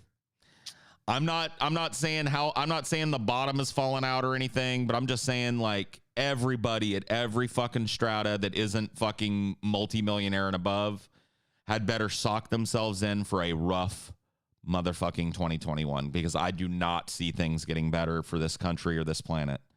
So maybe I'll be wrong. Maybe I'll be sitting at the end of 2021 and it's like the dawn of a golden age and I'll be eating all this crow, right? You never know. But I'm pretty fucking sure that 2021 is going to be a fucked up year for a lot of people. So prepare yourselves however you see fit for that. Be safe with your families and shit. 2022, 2023, that's the golden age. And I just want to stupidly make the opposite prediction. I think 2021 is going to be the year that it all turns around and everything's going to be fucking awesome. Dude, we need a new Christmas song. I want a guillotine for Christmas so I can behead a CEO. Jingle, jangle, jingle. I want to chop. You know, like we need to come up with the whole thing and write it, and I'll sing it. You know, all we need is like a bad MIDI file, and I'll sing over it. We need a new Christmas song. I want to eat the rich this year. You know, it doesn't work. I want a guillotine for Christmas time. Yeah, that works. See? Needs to be the syllables. So eat the rich. We got to let that stay in the past. I want a guillotine for Christmas. All I want for Christmas is a guillotine. All I want for Christmas is a guillotine. You're right. A guillotine. A guillotine. All I want for Christmas is a guillotine. How does that even song go though after that? I don't know. I have it right here too. The actual song is "It seems so long since I could say sister through the sitting on a thistle," but we could be like, "It seems so long since we had a good culling of the rich here on," you know. Well, we'll fit it in because it has been a while. It's 1793 or something since we had a real culling. Anything that I would call a culling. Didn't turn out super well, but hey, dude, I don't know what else to tell you guys at this point. I want a guillotine for Christmas. Maybe I'll get one. I want a guillotine for Christmas. That's all I want. Santa, please bring me a guillotine. That works. Little Susie wants a doll and a ball for little Paul, but for me, bring me a guillotine. Ho, ho, ho. You can't have a guillotine. Why not? You know what I mean? Whatever. And then like he convinces like Santa that the top classes have gone out of control, and Santa's like, well, I see what you mean. A Christmas musical about the spirit of coming together to fucking eat and kill the rich. That's what I want to do. I want Santa to at first be skeptical because Santa doesn't like killing people, but then like throughout the song, the guy convinces him that the rich have gone out of control. And then Santa to guillotine all the rich, dude, because Santa can be pretty much anywhere he wants to be. Yes. And then at the end of the song, Santa's like, well, I see what you mean. Elves get to work on those guillotines. Guillotines for Christmas. Ho, ho, ho, and death to the upper class. You know what I mean? Like, whatever. Like, however it goes, we need to just work on some new Yule music, is what I'm saying. Like, I'm, just spitballing. Sounds good. Just spitballing. Anyway, anybody else have anything they want to say before we calls it a... I don't know. I'm just thinking if there's any Christmas... like. Guillotine. Guillotine. That does work. Watch Jeff Bezos' head roll away. We can't say that on television. In Minecraft only. Minecraft. That's all I meant when I said that. All right, we should go. I'm starting to threaten people specifically. Yeah, you made a direct threat. That's Yeah. not good. In Minecraft. Bye. All right, bye everybody. Bye.